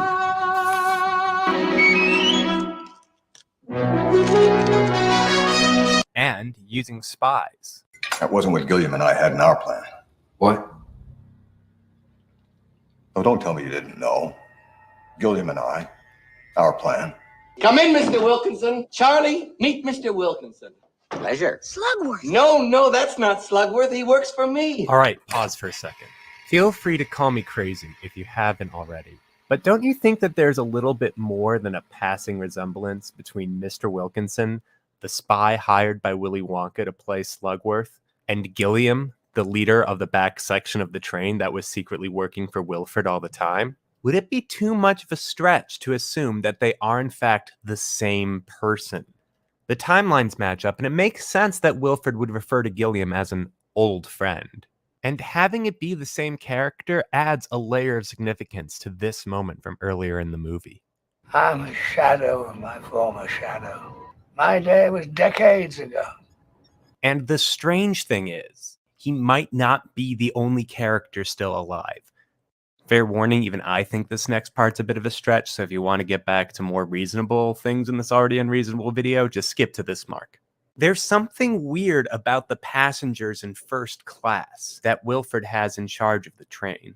Why would these people who are insane and selfish be left in charge? Well, one could look at it as a deliberate statement of satire, or maybe these were all significant figures from Wilford's past. One of the most mysterious and enigmatic figures in Snowpiercer is the seemingly unstoppable and almost mute gunman, Franco the Elder. In a train that's supposedly run out of bullets, how is this man so skilled? Well, what if he's had an obsession with guns since he was a child? I'm Mike TV. Well, you're dead. One can easily see how this young boy with an obsession of fictional violence could grow up to become a deadly soldier. Like the killings, huh? What do you think life's all about? Mike, would you tell us? Welcome to the show, Mighty Whitey. Wait Good till to see I you, get a buddy. real one. I also don't think it's a coincidence that he delivers his first devastating kill on a TV screen. Maybe Charlie/Wilford kept his fellow golden ticket winners around as an example of his twisted sense of mercy. And Wilford is divine. Wilford is merciful. Tilda Swinton gave an iconic performance as Minister Mason. But what if Minister Mason is just the future version of... I'm Veruca Salt. Now, you might think I'm reaching here because these two characters don't seem that similar at first. We don't know what Veruca is like after surviving the garbage chute. Remember, her and her father were trapped together, and there's a good chance she narrowly avoided getting incinerated. This could have traumatized Veruca and changed her entire outlook on life. Instead of being ungrateful, she now became too grateful, fanatically devoted to the graces of Charlie, who saved her life. You people who have suckled the generous titty of Wilford. But she still keeps her ill temper and tendency to insult people. You filthy ingrates. You're always making things difficult. Now, I understand the idea that Tilda Swinton is playing a traumatized Veruca Salt is a little thin, but there are at least two facts you can admit. They both have fur coats, and both of these characters always enter the room first. I want to go in first before anybody else. Ladies first, and that means Veruca. Salt finally got what he wanted. What's that? Veruca went first. The last major member of Wilford's posse is the child catcher, Claude. And almost little to no information is given to us about this character. The clearest details we get about her are her body type, her lack of impulse control. God damn it, Claude, mind the engine! She's getting sensitive recently. And the fact that she eats her own blood. And there's a character in Willy Wonka that exhibits all of these tendencies. The boy's name? Augustus Gloop. Both of these characters have ravenous appetites, poor impulse control, Augustus! and members of the Gloop family are known to eat even inanimate objects. Claude might just be the daughter of Augustus Gloop. As for Violet Beauregard, well, I confess she doesn't really fit into this theory. But it is worth mentioning there's another woman with a giant swollen belly. Also, there's a candy in Willy Wonka that could be seen as the precursor to the flammable waste drug Kronel. No, it's not the everlasting gobstopper. It's the exploding gum for your enemies that Mike TV eats. I told you not to, silly boy. But there's one key signature element from Willy Wonka that isn't present in this linked Snowpiercer theory. But in a weird way, the fact that it's missing proves that these two films are connected. And I'm, of course, talking about the Oompa Loompas. I've got a perfect puzzle for you. Surely, if this was indeed a sequel to Willy Wonka, wouldn't there be Oompa Loompas everywhere working on the train? Well, they would have been if they didn't go extinct. All of Wonka's prior transportation technology was operated by Oompa Loompas.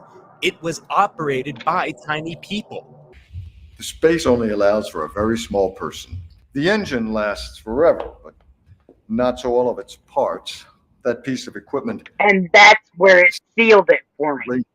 Right. The train was designed to be operated by Oompa Loompas, meaning that when they failed to reproduce properly and was no longer available on the train, they had to take a second best option, which would be children.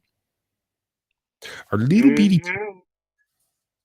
right? That's crazy, man.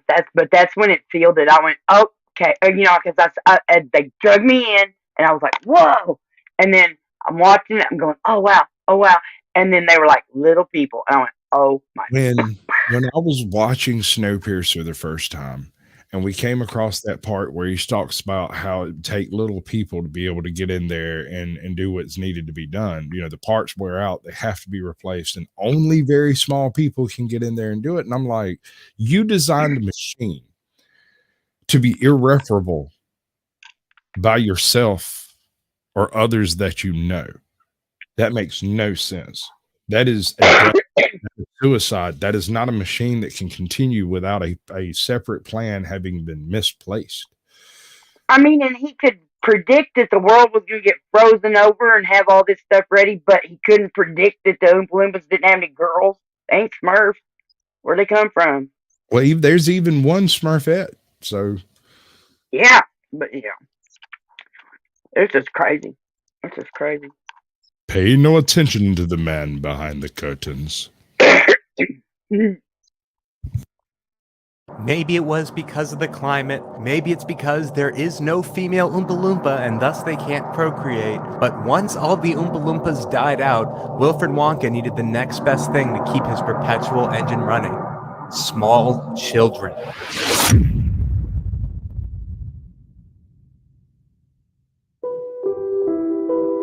Now, all of this leads to one big question. Why have I been so obsessed with this? For years. I've literally wanted to make this video for years. And this is a really esoteric thing to keep being obsessed about. But I think there's an important reason why it's stuck in my head. It made me appreciate the fine details of these excellent movies. Like how both Wilfred and Wonka greet their guests by saying, Curtis, dear boy. Charlie, my boy. And I think they make both movies more interesting.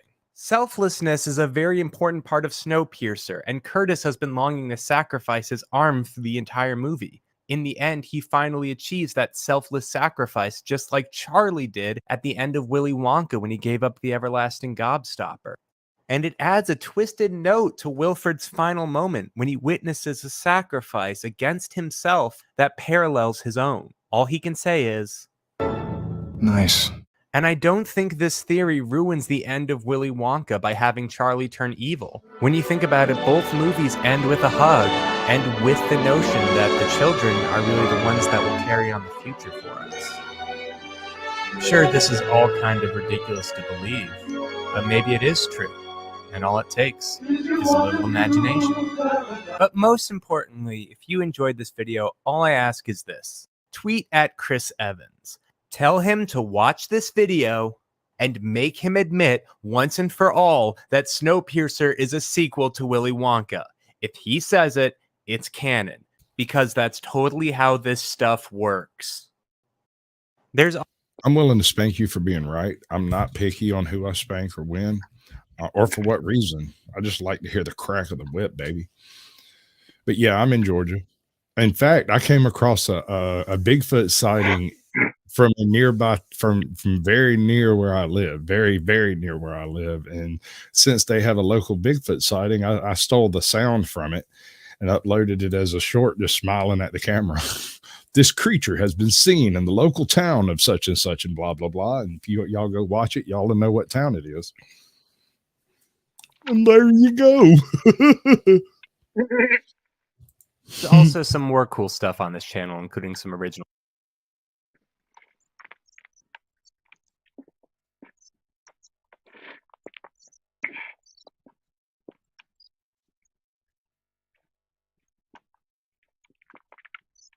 So, everybody in chat, you're on board now, right?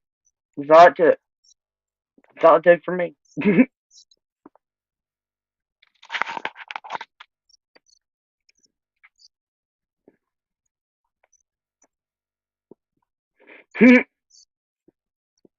Hey, Mighty.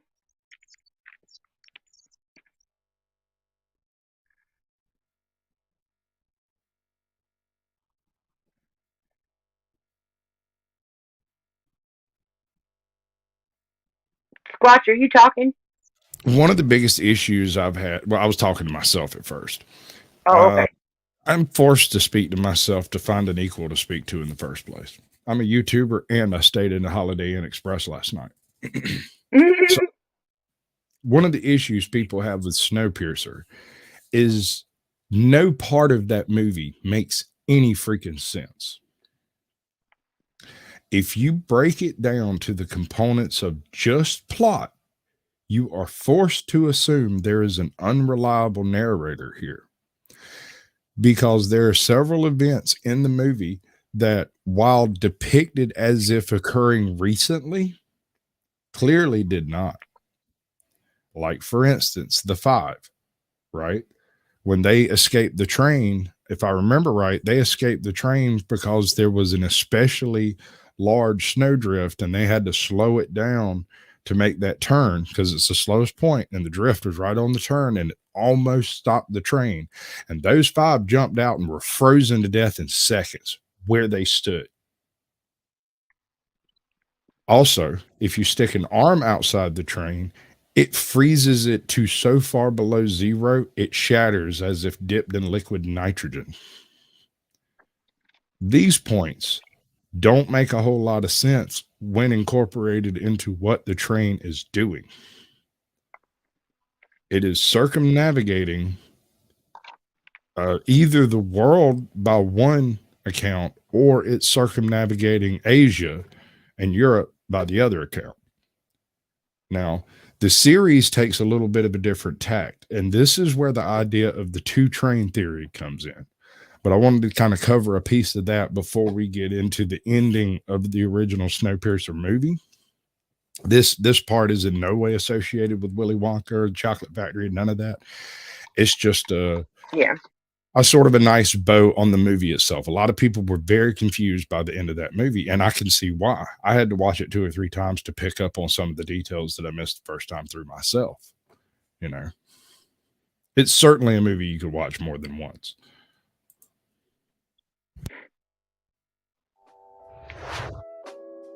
Welcome to the Heavy Spoilers Show. I'm your host Definition, aka the guy who makes Chris Evans look like Chris Evans, and this video we're breaking down Snowpiercer. The TV adaptation is just about to drop, so there's never been a better time to revisit the movie and discuss all of the ins and outs of it. Throughout this video, we'll be breaking down the film's overall plot, its many messages, and the overall meaning to its ending. There will be heavy spoilers here, so if you haven't had a chance to check out the film yet and don't want anything ruined, then I highly recommend that you turn off now. Make sure you subscribe to the channel, as we're going to be doing breakdowns on the show episode by episode, and you don't want to miss any of the coverage. Anyway, with that out of the way, thank you for clicking this. Now let's get into our breakdown of Snowpiercer. Okay, so Snowpiercer is a high-concept post-apocalyptic film that not only talks about our society as a whole, but how human nature and greed often get in the way of doing the right thing. In the early 2000s, global warming was slowly starting to devastate the planet, and in an attempt to cool down the Earth, scientists launched rockets into the stratosphere. This backfired and created a frozen wasteland in 2014 that wiped out the majority of the species. Those that were able to bought or snuck their way onto a train built by a genius engineer known as Wilford. The train was built by the mechanical magnate to circulate the world until the ice had melted and humanity could venture back outside and try to rebuild civilization. In some ways, it's similar to Noah's Ark, and there are a lot of biblical metaphors laced throughout. Wilford in some ways is a god. He's referred to as malevolent, the children study him in school, and there's almost a cult-like worship of him. Wilford is also omnipresent throughout the train, almost able to see all, and he has created the ecosystem on board it, providing all those with food, water, and life. Revolution is also a key word, as it not only highlights the movement that we follow on the train, but also the train itself. Each time it comes full circle, it's known as a revolution, and this is a nice tie back to the overall plot itself. We pick up with the train in 2031 and see the class structure that exists within it firsthand through the eyes of Curtis. Those in the tail of the train have had to resort to cannibalism, are punished for speaking up, and live day to day obsessed with surviving. Their arms are frozen and broken off as punishment, they're split apart from their families, and their children are abducted for a purpose which I'll get into later. They're also fed protein blocks, which we discover through the film are actually made out of insects, and if you are what you eat, then this definitely highlights how the people that exist within the tale are viewed. They're classed as freeloaders because they snuck onto the train, berated by political figures, and undervalued. However, we discover at the end of the film that they provide an essential service. The film carries the message that, in the face of inequality, all the lower class can do is revolt. It's something that definitely feels more relevant today, especially in the wake of lockdown, and we are often asked whether the economy is worth more than human life. It's something that this movie tackles with too, and it becomes clear throughout the film that those in the tail are merely kept alive in order to allow the rich to survive and keep the train moving. I'll get into this more as we go further into the video, but you quickly realize that the top 5 and 1% have basically imprisoned the lower class in a system that they aren't really able to rise up and escape from. There's a moment at the beginning in which a violin player is requested to go to the front, and I think this symbolizes how those born poor often only manage to escape it through either theatrical talents or sport. It's very much a case of if you're unable to entertain, then you'll be stuck in a prison in which you are solely used as a commodity. After another devastating child abduction, Curtis's father figure Gilliam decides it's time to start a revolution. They decide that in order to control the train, they have to get control of the engine. Initially, there's a lot of fear surrounding this, and most just want to mind their own business, preferring to live day to day rather than sacrificing themselves for the greater good. I told you it was laced with social commentary. However, after they realize that the guards have no ammunition due to having to stop so many revolutions in the past, they decide to move forward. They free a prisoner known as Nam Goong, a chronal addict that worked as a security specialist on the train before he was jailed. Chronal is actually a drug used to subdue prisoners on the train and put them into suspension, but it was modified for street use and passed down the tail. Nam Goong becomes a great ally, and along with his clairvoyant daughter Yona, the rebels make their way up the train. Here they notice an iced over plane that is slightly visible, whereas the year prior it wasn't, and this shows that the ice is beginning to unthaw. You really get the feeling that Curtis is willing to do anything for his revolution, and he even sacrifices his friend Edgar in order to capture a high-ranking official known as Minister Mason.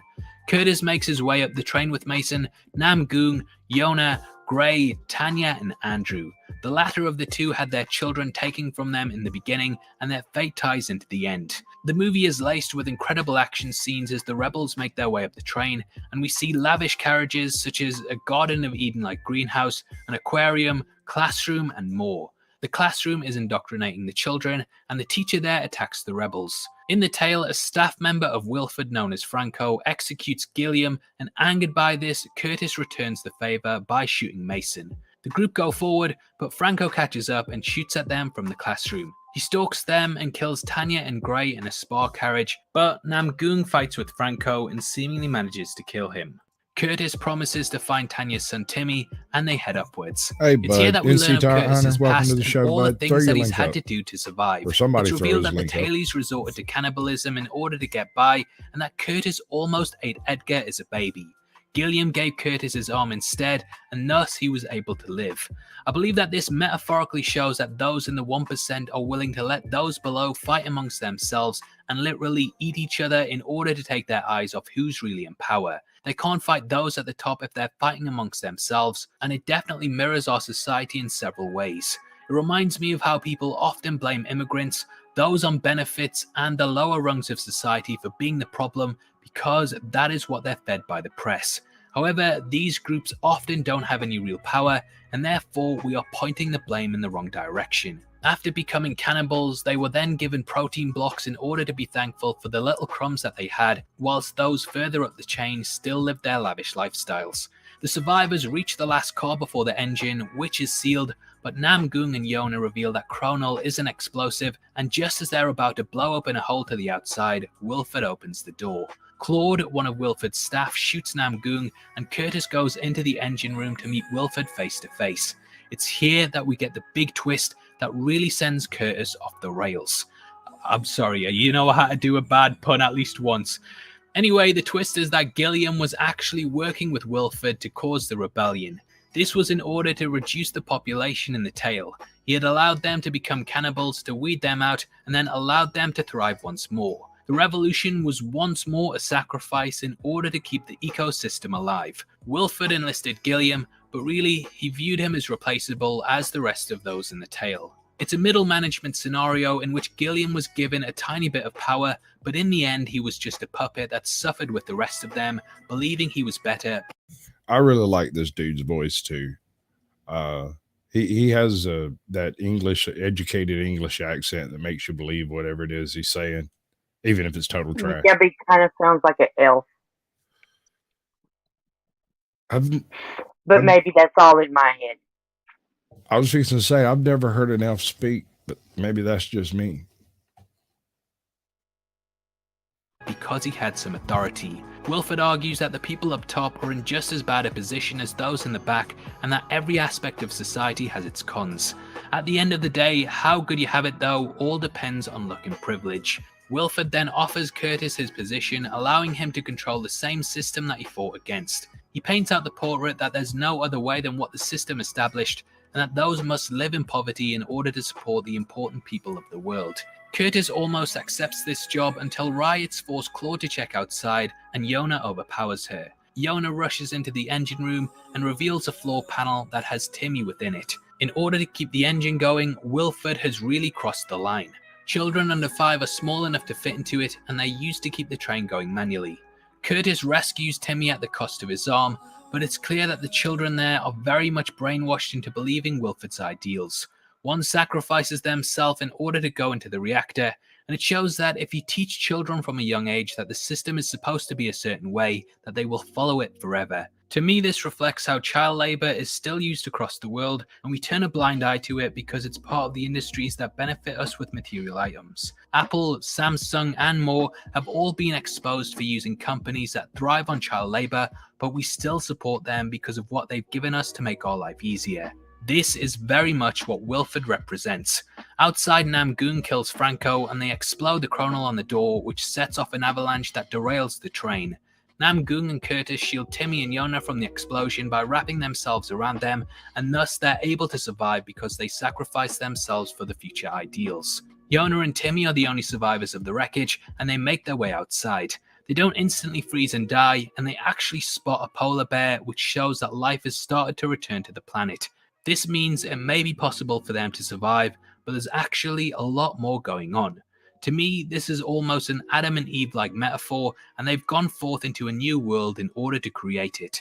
To build a new way of doing things, they had to bring the old systems crashing down, and this required revolution, ousting those in power and sacrifice. Sounds However, Marxist. they were able to accomplish it. The train itself, in some ways, can be seen as a prison. Throughout the movie, those from the back move to the front, but ultimately they're still stuck inside a train. This is a metaphor for how people can progress in society, but ultimately they're still stuck inside it. The children on board are told that if they go outside they will die, but clearly this isn't the case, and we must question the things that we are taught and whether they're actually the truth or not. Though the future for the two initially seems bleak, director Bong Joon-ho confirmed that they do survive and go on to repopulate the human race. This shows us that there is hope, and though change initially seems scary, we can push ourselves through and make something out of it. Now, I don't know whether we should start by tearing everything down, but the last few months have really opened my eyes to how broken everything is. We are willing to sacrifice those that make up the majority in order to keep our systems in place, and it really makes you question whether it's all worth it. Economies bounce back, but as this film shows, human life, if wiped out, does not. We must truly find the value amongst ourselves rather than in the system, and that's why Snowpiercer still carries such a strong message. It's an incredible film that feels even more relevant today than it did with its release 7 years ago, and I really can't get over just how well made this movie is.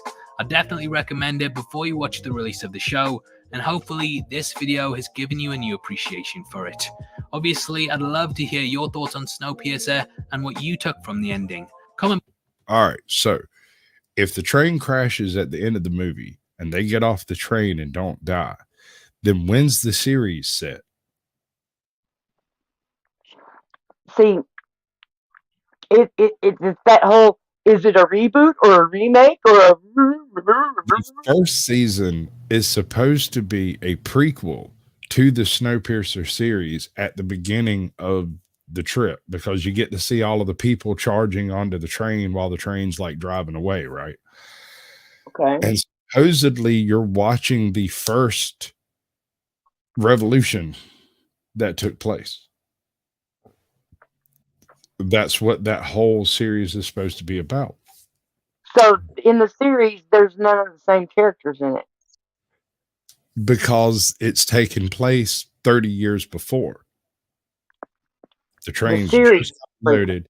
And the series is the first season of the series is a, what I could never get to align, right, to work, was the fact that the train in the series is in no way related to the train in the movie. Go and look at the set pieces, look at the individuals involved, look at the way things are set up, look at the hierarchy that is set up on the train, and it's completely different.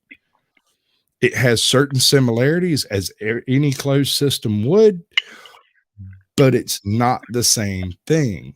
It's like, and so we embark upon the two train theory. Train theory. Least two trains. There has to be at least two trains, which would explain how it is that the five exist and they know the story of the five, but no one remembers the people themselves or actually stopping and letting them out. Right? Also, so the multiple trains, are they all on the same track or are they on multiple tracks? I think they are like a figure eight, kind of like in Red Dead. But they never see each other. Short periods, they actually are on the same track for short periods of time, but that track is not occupied at the same time by two trains. Now, the second season of Snowpiercer actually involves a second train. It answers that question. This next video was made before the beginning of the second season of the Snowpiercer series. Which I had come to a conclusion on it like way early on that one, because okay, so there's this radio in the front of the train that no one but the operator, the engineer, can use, and the engineer keeps it off. There's a particular time during the day when they give out the propaganda announcements and everybody gets up and pledges allegiance to the engine and all that silliness. That is a perfect opportunity for someone to make a clandestine radio message that would not be interrupted by anyone from the train, because they are all busy saying their, to-dos and whatnot. Right? Oh, I haven't seen the series one yet at all, but I've absolutely watched a couple of fan theory things. Well, to give you how much of a give you an idea of how much of a serious theory this was taken, the name of this channel is the Two Trains Theory. Yeah. So like, it's not just a video. He based his entire channel on it. Here's your spoiler warning for the Snowpiercer movie and the first 5 episodes of the TV show. I'll also apologize in advance for the poor quality of some of these images. Now, I, like a lot of people, really enjoyed the Snowpiercer movie, and so I got really excited when I realized there was going to be a show. But after watching the first episode, I was really disappointed. It was like they weren't even making an attempt at keeping continuity with the movie. None of the characters from the movie are present in the show, despite being set only 10 years before. The architecture of the train seems to be completely different, and so does Mr. Wilford. So are these massive discrepancies between the movie and the show due to low budget and lazy writing? Or is it because they're on two separate trains? So I'll spend the first part of this video just explaining the theory and then go over the evidence in detail.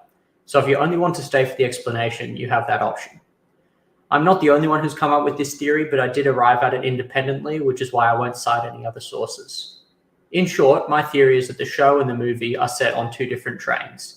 The show train is an early prototype, and while it's extremely long-lasting, it is not truly eternal like the movie train is.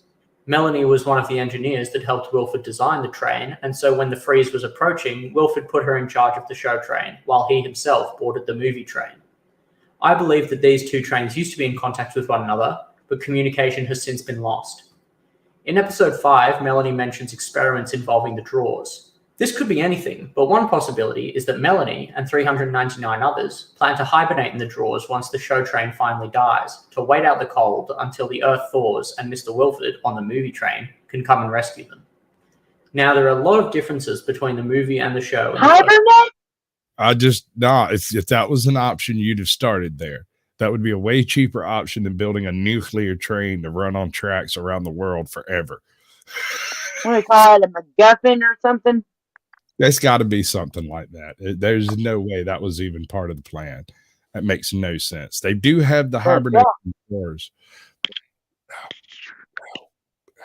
They do have the hibernation drawers, but they don't really keep you from aging. They just knock you out and keep you under. You're doped up. Oh. Hey, stick me in the drawer, baby. I'm totally down for a nuclear train. Including complete lack of movie characters in the show. Isn't that what that Laverne police officer was getting? A nuclear train? Oh.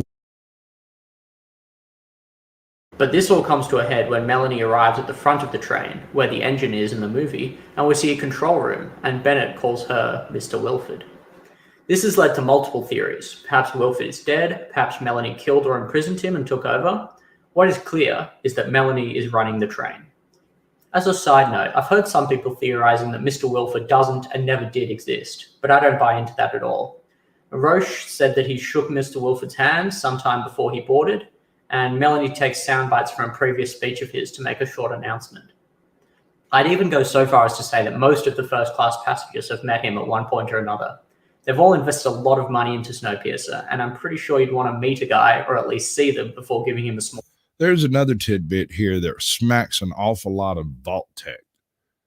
As if not just two trains, but multiple trains, and each one of them with a slightly different experiment running that might work, might not, we don't know. That sounds, yeah. So, wow. It's not just one train that they built in secret, but a whole fleet of the damn things, maybe. Crazy. Look, they had all them chocolate factories to build them in. More fortunate. Now let's talk about the various pieces of evidence throughout the movie and show, both for and against there being two trains. The first, and potentially most obvious piece of evidence, is Gilliam. At the start of the movie, Gilliam is the leader of the tail sections, or tailies as they're known in the show. Now, in all fairness, we don't know how long he's been their leader, but I'd say it's pretty safe to assume that he slipped into the role after he cut off his arms for cannibals to eat, in order to save baby Edgar's life. Gilliam is not just their leader, he is also a figure of respect, and he definitely should have at least appeared at some point in the show so far. Curtis and Edgar not appearing is excusable, as both of them would have been quite a bit younger in the show, but if Gilliam is on that train, he should have appeared. While we're on the topic of cannibalism, Curtis said that after Gilliam sacrificed his arm, others did the same, and it seems to have been the end of violent cannibalism in the tale. However, in the show, it seems that the cannibalism was ended after Leighton killed their leader and ate his heart. This isn't concrete, but it does seem to show these two trains finding the same problem and coming up with different solutions. Another character we definitely should have seen is Minister Mason. She's Mr. Wilford's representative in the tale, and even if she doesn't step into that role until after the events of the show, we should still expect her to be a prominent or well-known figure in the front. As a side note, at the start of the show, I thought maybe Ruth was Minister Mason, as she has the same accent, the same love of fur coats, and fulfills the same role. But Ruth's last name is listed as Wardell, so there goes that theory. Unless Wardell is her maiden name and she gets married. Is that a wedding ring? No. We've got to stay on topic. But if I'm wrong about the 2 trains thing, I want to be right about that as a consolation prize. Now let's talk about the front carriage. My first thought when I saw this was, that's not the sacred engine. Now, most of you are probably thinking the engine is under the control room, and you may be right. It's possible that Bennett and Javier each have their sleeping quarters directly under the control room, but even then, there's plenty of room for the sacred engine. The reason I don't think the control room is above the sacred engine is because of the carriages leading up to the engine. There are no ladders or stairways or anything to suggest there are multiple levels. It's difficult to show in still images, but if you go back and watch the second act of the movie, you'll see that there's nothing to suggest that the movie train has multiple levels. The ceiling of the engine room is also curved, implying that there's nothing above it. In fact, most carriages in the movie train are like this, whereas the show train is implied to be multi-layered. While we're on train architecture, remember in episode 1 when they're taking Leighton up train for the first time, and there's a sort of train within a train running through a small tunnel? Leighton knows about that now, and he would have had a chance to send that info to the tail. Now, if they're on the same train, then that tunnel should have still been there during the movie, and the tail sectioners would have known about it. So why didn't they use it? Now onto guns. On the movie train, all of the guards in the tail have assault rifles, and we know that they used them to put down the last rebellion. But on the show train, guns are extremely rare and all but banned. At the end of episode 1, the reinforcements sent to put down the revolt don't have guns, not even Commander Gray. They have things strapped to their back that look like rifles, but they're actually machetes. In episode 4, it's revealed that the only guns on Snowpiercer are the ones carried by first-class security, and even then, it's only their sidearms. Wilford Security knows that Eric has a gun, but they don't send gunmen after him. They just send a lot of guys with tomahawks. There's also the drawers. They're located in different positions on each train. On the movie train, there are exactly 4 carriages in front of the tail section. That's a key part of the first act. But in the show train, they're in the third section, and there are clearly way more than 4 carriages between them and the tail section. Not to mention the drawers look entirely different. They also work differently, but that's not much of a surprise given the events of the show.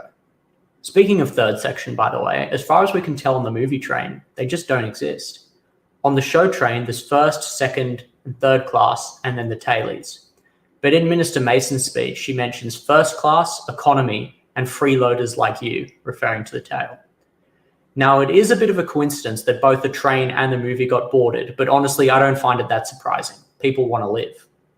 Now, you could argue that if they are the same train, then maybe third class gets eradicated between the show and the movie. But the language Mason uses strongly suggests that that is not the case. In the beginning, order was prescribed by your ticket. And she's trying to make a point about the class system never changing. Now, this is probably the most compelling piece of evidence for there being 2 separate trains. The cows. In episode 2, a bunch of cows die, and Melanie says it's an extinction event. In the next episode, Melanie and Bennett talk about it, and it's confirmed that they were in fact talking about the cows. Now, this was what finally caused me to go back and watch the movie, and sure enough, they talk about steak on multiple occasions. In fact, Edgar mentions it in the first full conversation of the movie. And when we get to the end, Wilford is eating steak. And don't try and tell me that's lamb or pork or something. Curtis specifically says it's steak. Now, you could argue that maybe when the cows all died, they cut them up and preserved the steak, and now only Mr. Wilford is allowed to eat it. But that doesn't explain this. Now, I'm not an expert butcher, but I'm pretty sure that's a cow. So those are my main pieces of evidence for there being 2 trains. Now I'll address some of the evidence that could potentially disprove or complicate my theory. First up is Cronol. At face value, the existence of Cronol in both the show and the movie seems to disprove the theory that they're on 2 trains. Cronol seems to be a drug that was invented and named after the freeze. And so the odds of both trains having the same drug and having the same name are astronomical. Except when you look a little deeper, there's so much more to it than that. On the movie train, Cronol is a solid that you sniff. Tanya says it's big in the front section, and Gillian says that it's made from industrial waste. Now, on the show train, Cronol is distilled from the chemical used on the sleepers in the drawers, and it's possibly in liquid form. Not to mention, in the movie, Nam Goon is woken by the smell of movie Cronol, which very much suggests it's not the same as show Cronol. So it seems the only similarity between show Cronol and movie Cronol are that they're both hallucinogens and the name Cronol. But even them sharing a made-up name seems to be a pretty big coincidence. This is where things get confusing. When Curtis gets Cronol from the creepy drug guy in the beginning, it is in a tin actually labeled Cronol. Look at that tin. That wasn't made on the train. It was made sometime before the freeze. It even has a tiny flammable symbol on it. See? I honestly don't know how to explain this, but if I had to guess, I'd say that maybe Cronol was used for something else in this universe, and prior to the freeze, people were starting to discover that it was a hallucinogen, and so the people on the train named their hallucinogen after it. I know it's a stretch, but honestly, I have no idea what to make of this tin, whether there's one train or two. Next is the protein blocks. On the show train and the movie train, the protein blocks look very similar, which suggests they're made out of the same thing, bugs. The tailies were never meant to be on the train, and so the protein bars were an improvised solution. So Melanie and Wilford both came up with the same solution. Is that too much of a coincidence? Well, I don't think so. As I said earlier on, I believe that the two trains were once in contact with one another, but have since lost contact. You can just imagine the phone call between Melanie and Wilford discussing their mutual border problem. During Curtis's confession, he says that they resorted to cannibalism a month after boarding, and they got their protein blocks a month after Gilliam cut his arm off. We don't know how much time passed between the start of the cannibalism and Gilliam cutting off his arm, but I'm guessing it wasn't that long. We do know, however, there was enough time for Curtis to eat at least 2 people, hence the babies taste best line. So let's say a month. That means that it took the people running the movie train 3 months to build the machine that makes the protein blocks from scratch, which is pretty impressive if you ask me. It likely took a lot longer on the show train, as we can see that Leighton had short hair when he boarded, but dreadlocks when he ate the heart. That hair would have taken ages to grow. Zara also isn't present in the flashback, which suggests that the cannibalism was ended on the show train after she was transferred. In episode 1, Leighton says he hasn't seen Zara in 5 years, so that means that on the show train, cannibalism went on for at least 2 years, which is almost certainly longer than it went on in the movie train, because Edgar was still a baby when it ended, and he was almost certainly born, or at least conceived, before the freeze. Now on to the number of revolutions. Much love, It's stated bud. outright in the opening credits that they make 2.7 revolutions a year. That's in blatant opposition with the movie train, which makes 1 revolution per year, with the new year being marked by the crossing of Yekaterina Bridge. In Miss Audrey's testimony, she says that they've been on the train for 7 years and have done 19 revolutions in that time. Now, before this realization, I had assumed that the show train and the movie train were on the same track, which would explain why Melanie was afraid to slow down too much in episode 2. But the fact that the show train is doing laps of the Earth much faster than the movie train suggests that they are on different tracks. Another clue Miss Audrey's testimony gives us is that the passengers boarded the train from Chicago. Now, this got me really excited. Look at this map from the movie. Now, I'm not an American, so I had to look this up to be sure, but get this, Chicago It doesn't go is anywhere near around Chicago. here. It's hard to tell exactly because the Great Lakes are all It's a frozen little over on further this north. map. But one thing's for sure, this track doesn't run through Chicago. They are 2 separate trains on 2 separate tracks. We don't really know where the movie train boarded, but we can guess it was somewhere in America because of the various American holidays on the map. Having said that, this might just be because Wilford is American. It's heavily implied by the news reports at the start of the movie that CW7 was dispersed on the 1st of July 2014, which basically eliminates anywhere between Ekaterina and North Carolina as being boarding points. In all likelihood, the movie train boarded somewhere on the east coast of America, around 2,000 kilometers away from Chicago. I'd say the case is pretty much close at this point, but let's take a look at the route of the show train. Now, the line isn't complete, but we can play connect the dots. Hey, Preston. welcome Unlike back. the movie train, the show train goes through Australia and Chicago. While we're on the topic of geography, may I add that the population of the show train seems a lot less culturally diverse than the population of the movie train. On the show train, we've heard people speaking Spanish, and we hear Lila Folger complaining about the Europeans in the sauna in episode 1, and that's about it. The rest is just American. However, on the show train, they have those translator devices, and as a bit of fun trivia for you, a little over 15% of the dialogue is in a language other than English. Namgoon obviously speaks Korean, and when Minister Mason is giving her speech, the translators speak 3 languages, and may have spoken more if they weren't cut off. The Netflix subtitles don't tell you what those languages are, but at an uneducated guess, I'd say French, Spanish, and Chinese, or maybe it's Korean. It's difficult for me to tell, but maybe someone who knows can tell me in the comments. Edgar also speaks Japanese to a man when he takes his barrel off him. Okay, now I think I've got the 2 trains thing down. Let's talk about the drawers. Episode 5 gives us some big clues on this one. Around 12 minutes into the episode, when Melanie is getting a report from Henry, she says, "We have 400 drawers. Someday we may have 400 sleepers." They can't re-emerge traumatized. Interesting that Melanie knew exactly how many drawers they have off the top of her head. And no, she didn't read it from the clipboard. That's a coroner's report. Not only that, she seems awfully concerned with the well-being of the people in the drawers, considering they're meant to be just for prisoners. I'm not saying the well-being of prisoners isn't important. I'm just saying it seems to be out of character for the pragmatic Melanie. Later on in the episode, Melanie says to Jinju, maybe Sean found out the drawers are experimental. Maybe he told her about the list. What list? If my theory is right, a list of 400 people who will be put into the drawers when the train finally stops, leaving the others to freeze and die. Melanie is concerned for the well-being of people coming out of the drawers because one day she will be one of them. Now in the movie, the fact that the world is heating back up is a big reveal, but on the show train, the temperature is announced across the entire train every morning. Surely they realize that the Earth is heating back up and are planning for a time when they'll be able to go outside once more. Now we'd better talk about Mr. Buckets. I mean Mr. Wilford. Sorry. Whether there's one train or two, these things we know. During the show, Melanie is in charge of the show train, and during the movie, Ed Harris's character is in charge of the movie train. Now, if we assume that it's the same train, that would mean that Wilford was in charge at the start, something happened to Wilford, and Melanie took over. And then something happened to Melanie, and Ed Harris's character, who may or may not be the real Mr. Wilford, takes over from her. If we accept the two trains theory, it becomes a lot more streamlined. Melanie is in charge of the show train, Wilford is in charge of the movie train. Now, this is where it gets tricky. If Ed Harris's character is the real Mr. Wilford, that would lend credence to the two trains theory. But if Ed Harris's character is an imposter like Melanie, then that puts the two trains theory on shaky ground. So let's discuss evidence for and against Ed Harris's character being the real Mr. Wilford. The evidence we have for either point is scarce, but let's start with the against. The voice from Mr. Wilford's speech in episode 3 has a British accent, whereas Ed Harris's character has an American accent. If you've had a sneak peek at IMDb, then you'll know who voices Mr. Wilford in the show. And while the voice we hear is close to their normal accent, it does sound a little to me like he's making it sound a tad more British than he usually does. At any rate, not giving him an American accent was very likely a conscious decision, either by the actor or the director. Having said that though, this actor, as much as I love him, does not have the most convincing American accent, and I could totally understand the choice by a director to just have him go with his natural accent. Now let's talk about the evidence for Ed Harris's character being the real Mr. Wilford. For starters, let's talk about the way he reacts when Claude fires her gun in the engine room. He leaps to his feet and yells, "Damn it, Claude, mind the engine." And then, "She's getting sensitive recently." It took me a while to realize that when he says she, he's not talking about Claude, he's talking about the engine.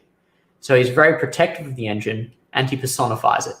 That shows that he cares about the engine in a way that you'd expect from its creator. This evidence on its own is flimsy, however, as he may only care about the engine because it's keeping everyone alive. Another piece of evidence is the way he talks, not his voice, but the things he says. He spouts the same pseudo-religious dogma as Minister Mason does about balance and preordained positions. But unlike Minister Mason, he doesn't say it with any real reverence. He even mocks Mason's hand gesture. So like Mason, he's fully convicted of the beliefs espoused by Wilford, but unlike Mason, he doesn't say them with any sort of gravitas. Why? Because he himself is Wilford. When Mason quotes Wilford, it's as if she's quoting a god. Wilford doesn't do that because he's only quoting himself. He also knows how to maintain the engine. Stick around, he bud. takes I'm care of dropping it a link and in polishes it. The part he's polishing in this picture probably doesn't actually Good to see you, too. polishing. He's polishing My it out brother of from love another mother. because he wants it to look nice. Wilford says that the engine is eternal, but not so all of its parts. The engine has obviously needed maintenance and repairs throughout the journey. And also, when a part goes extinct, it's Ed Harris's character that thinks to have small children perform the task manually. So the fact that Ed Harris's character has been looking after the engine all of this time does suggest that he is the real Wilford, or at least that he was on the original design team like Melanie was. Now some people will discount that piece of evidence for this reason. Wilford wants Curtis to maintain the engine after Wilford dies, so how hard can it be to maintain if he's willing to leave it to Curtis? Well, I'd remind you that this whole thing was not a part of Wilford's plan. His original plan was for the rebellion to end at Yekaterina Bridge. Everything since that has been improvisation. Him offering to put Curtis in charge of the train is likely an attempt to save his own skin, or at least save face after his defeat. Also, the fact that he's offering Curtis to take over his role doesn't necessarily mean that the engine is easy to maintain. It just means that Wilford is confident he can teach Curtis how to do it. And who better to teach Curtis how to maintain the engine than the engine's original creator? Let's remember that before the show, the fact that Ed Harris's character was really Wilford was never in doubt. And even though the events of the show have caused me some doubt, I'm still fairly sure that this is the real Wilford, and he's been running the movie train the whole time. So that's about all I've got for you lovely passengers. Thank you very much for watching all the way to... All right, giggity giggity. So now what, Fearless Leader? Let's see if I can make this do right. What you think about that one? It makes me want to watch the stupid show, but I don't have Netflix. Yeah, I'm gonna go digging around here in a minute and see if I can find it and put it up backstage after we go off the air. Ooh, cool. And if you want, we can sit around and stare at it, watch it, or mute it and just sing stupid songs or whatever. I don't really care what we do. I'm gonna give about an hour and a half to the after show. Anybody that wants to join in, go ahead. I'm fixing to drop Snark backstage. We're going to do the play out, and y'all have basically about 3 minutes to click the link and join, but I won't bring you up until after we're off the air. All right? All right, you got anything you want to tell everybody? Stay weird, people. Stay weird. Magnificent. All right, I'm going to drop you backstage right quick. Masturbate profusely. All right, bud.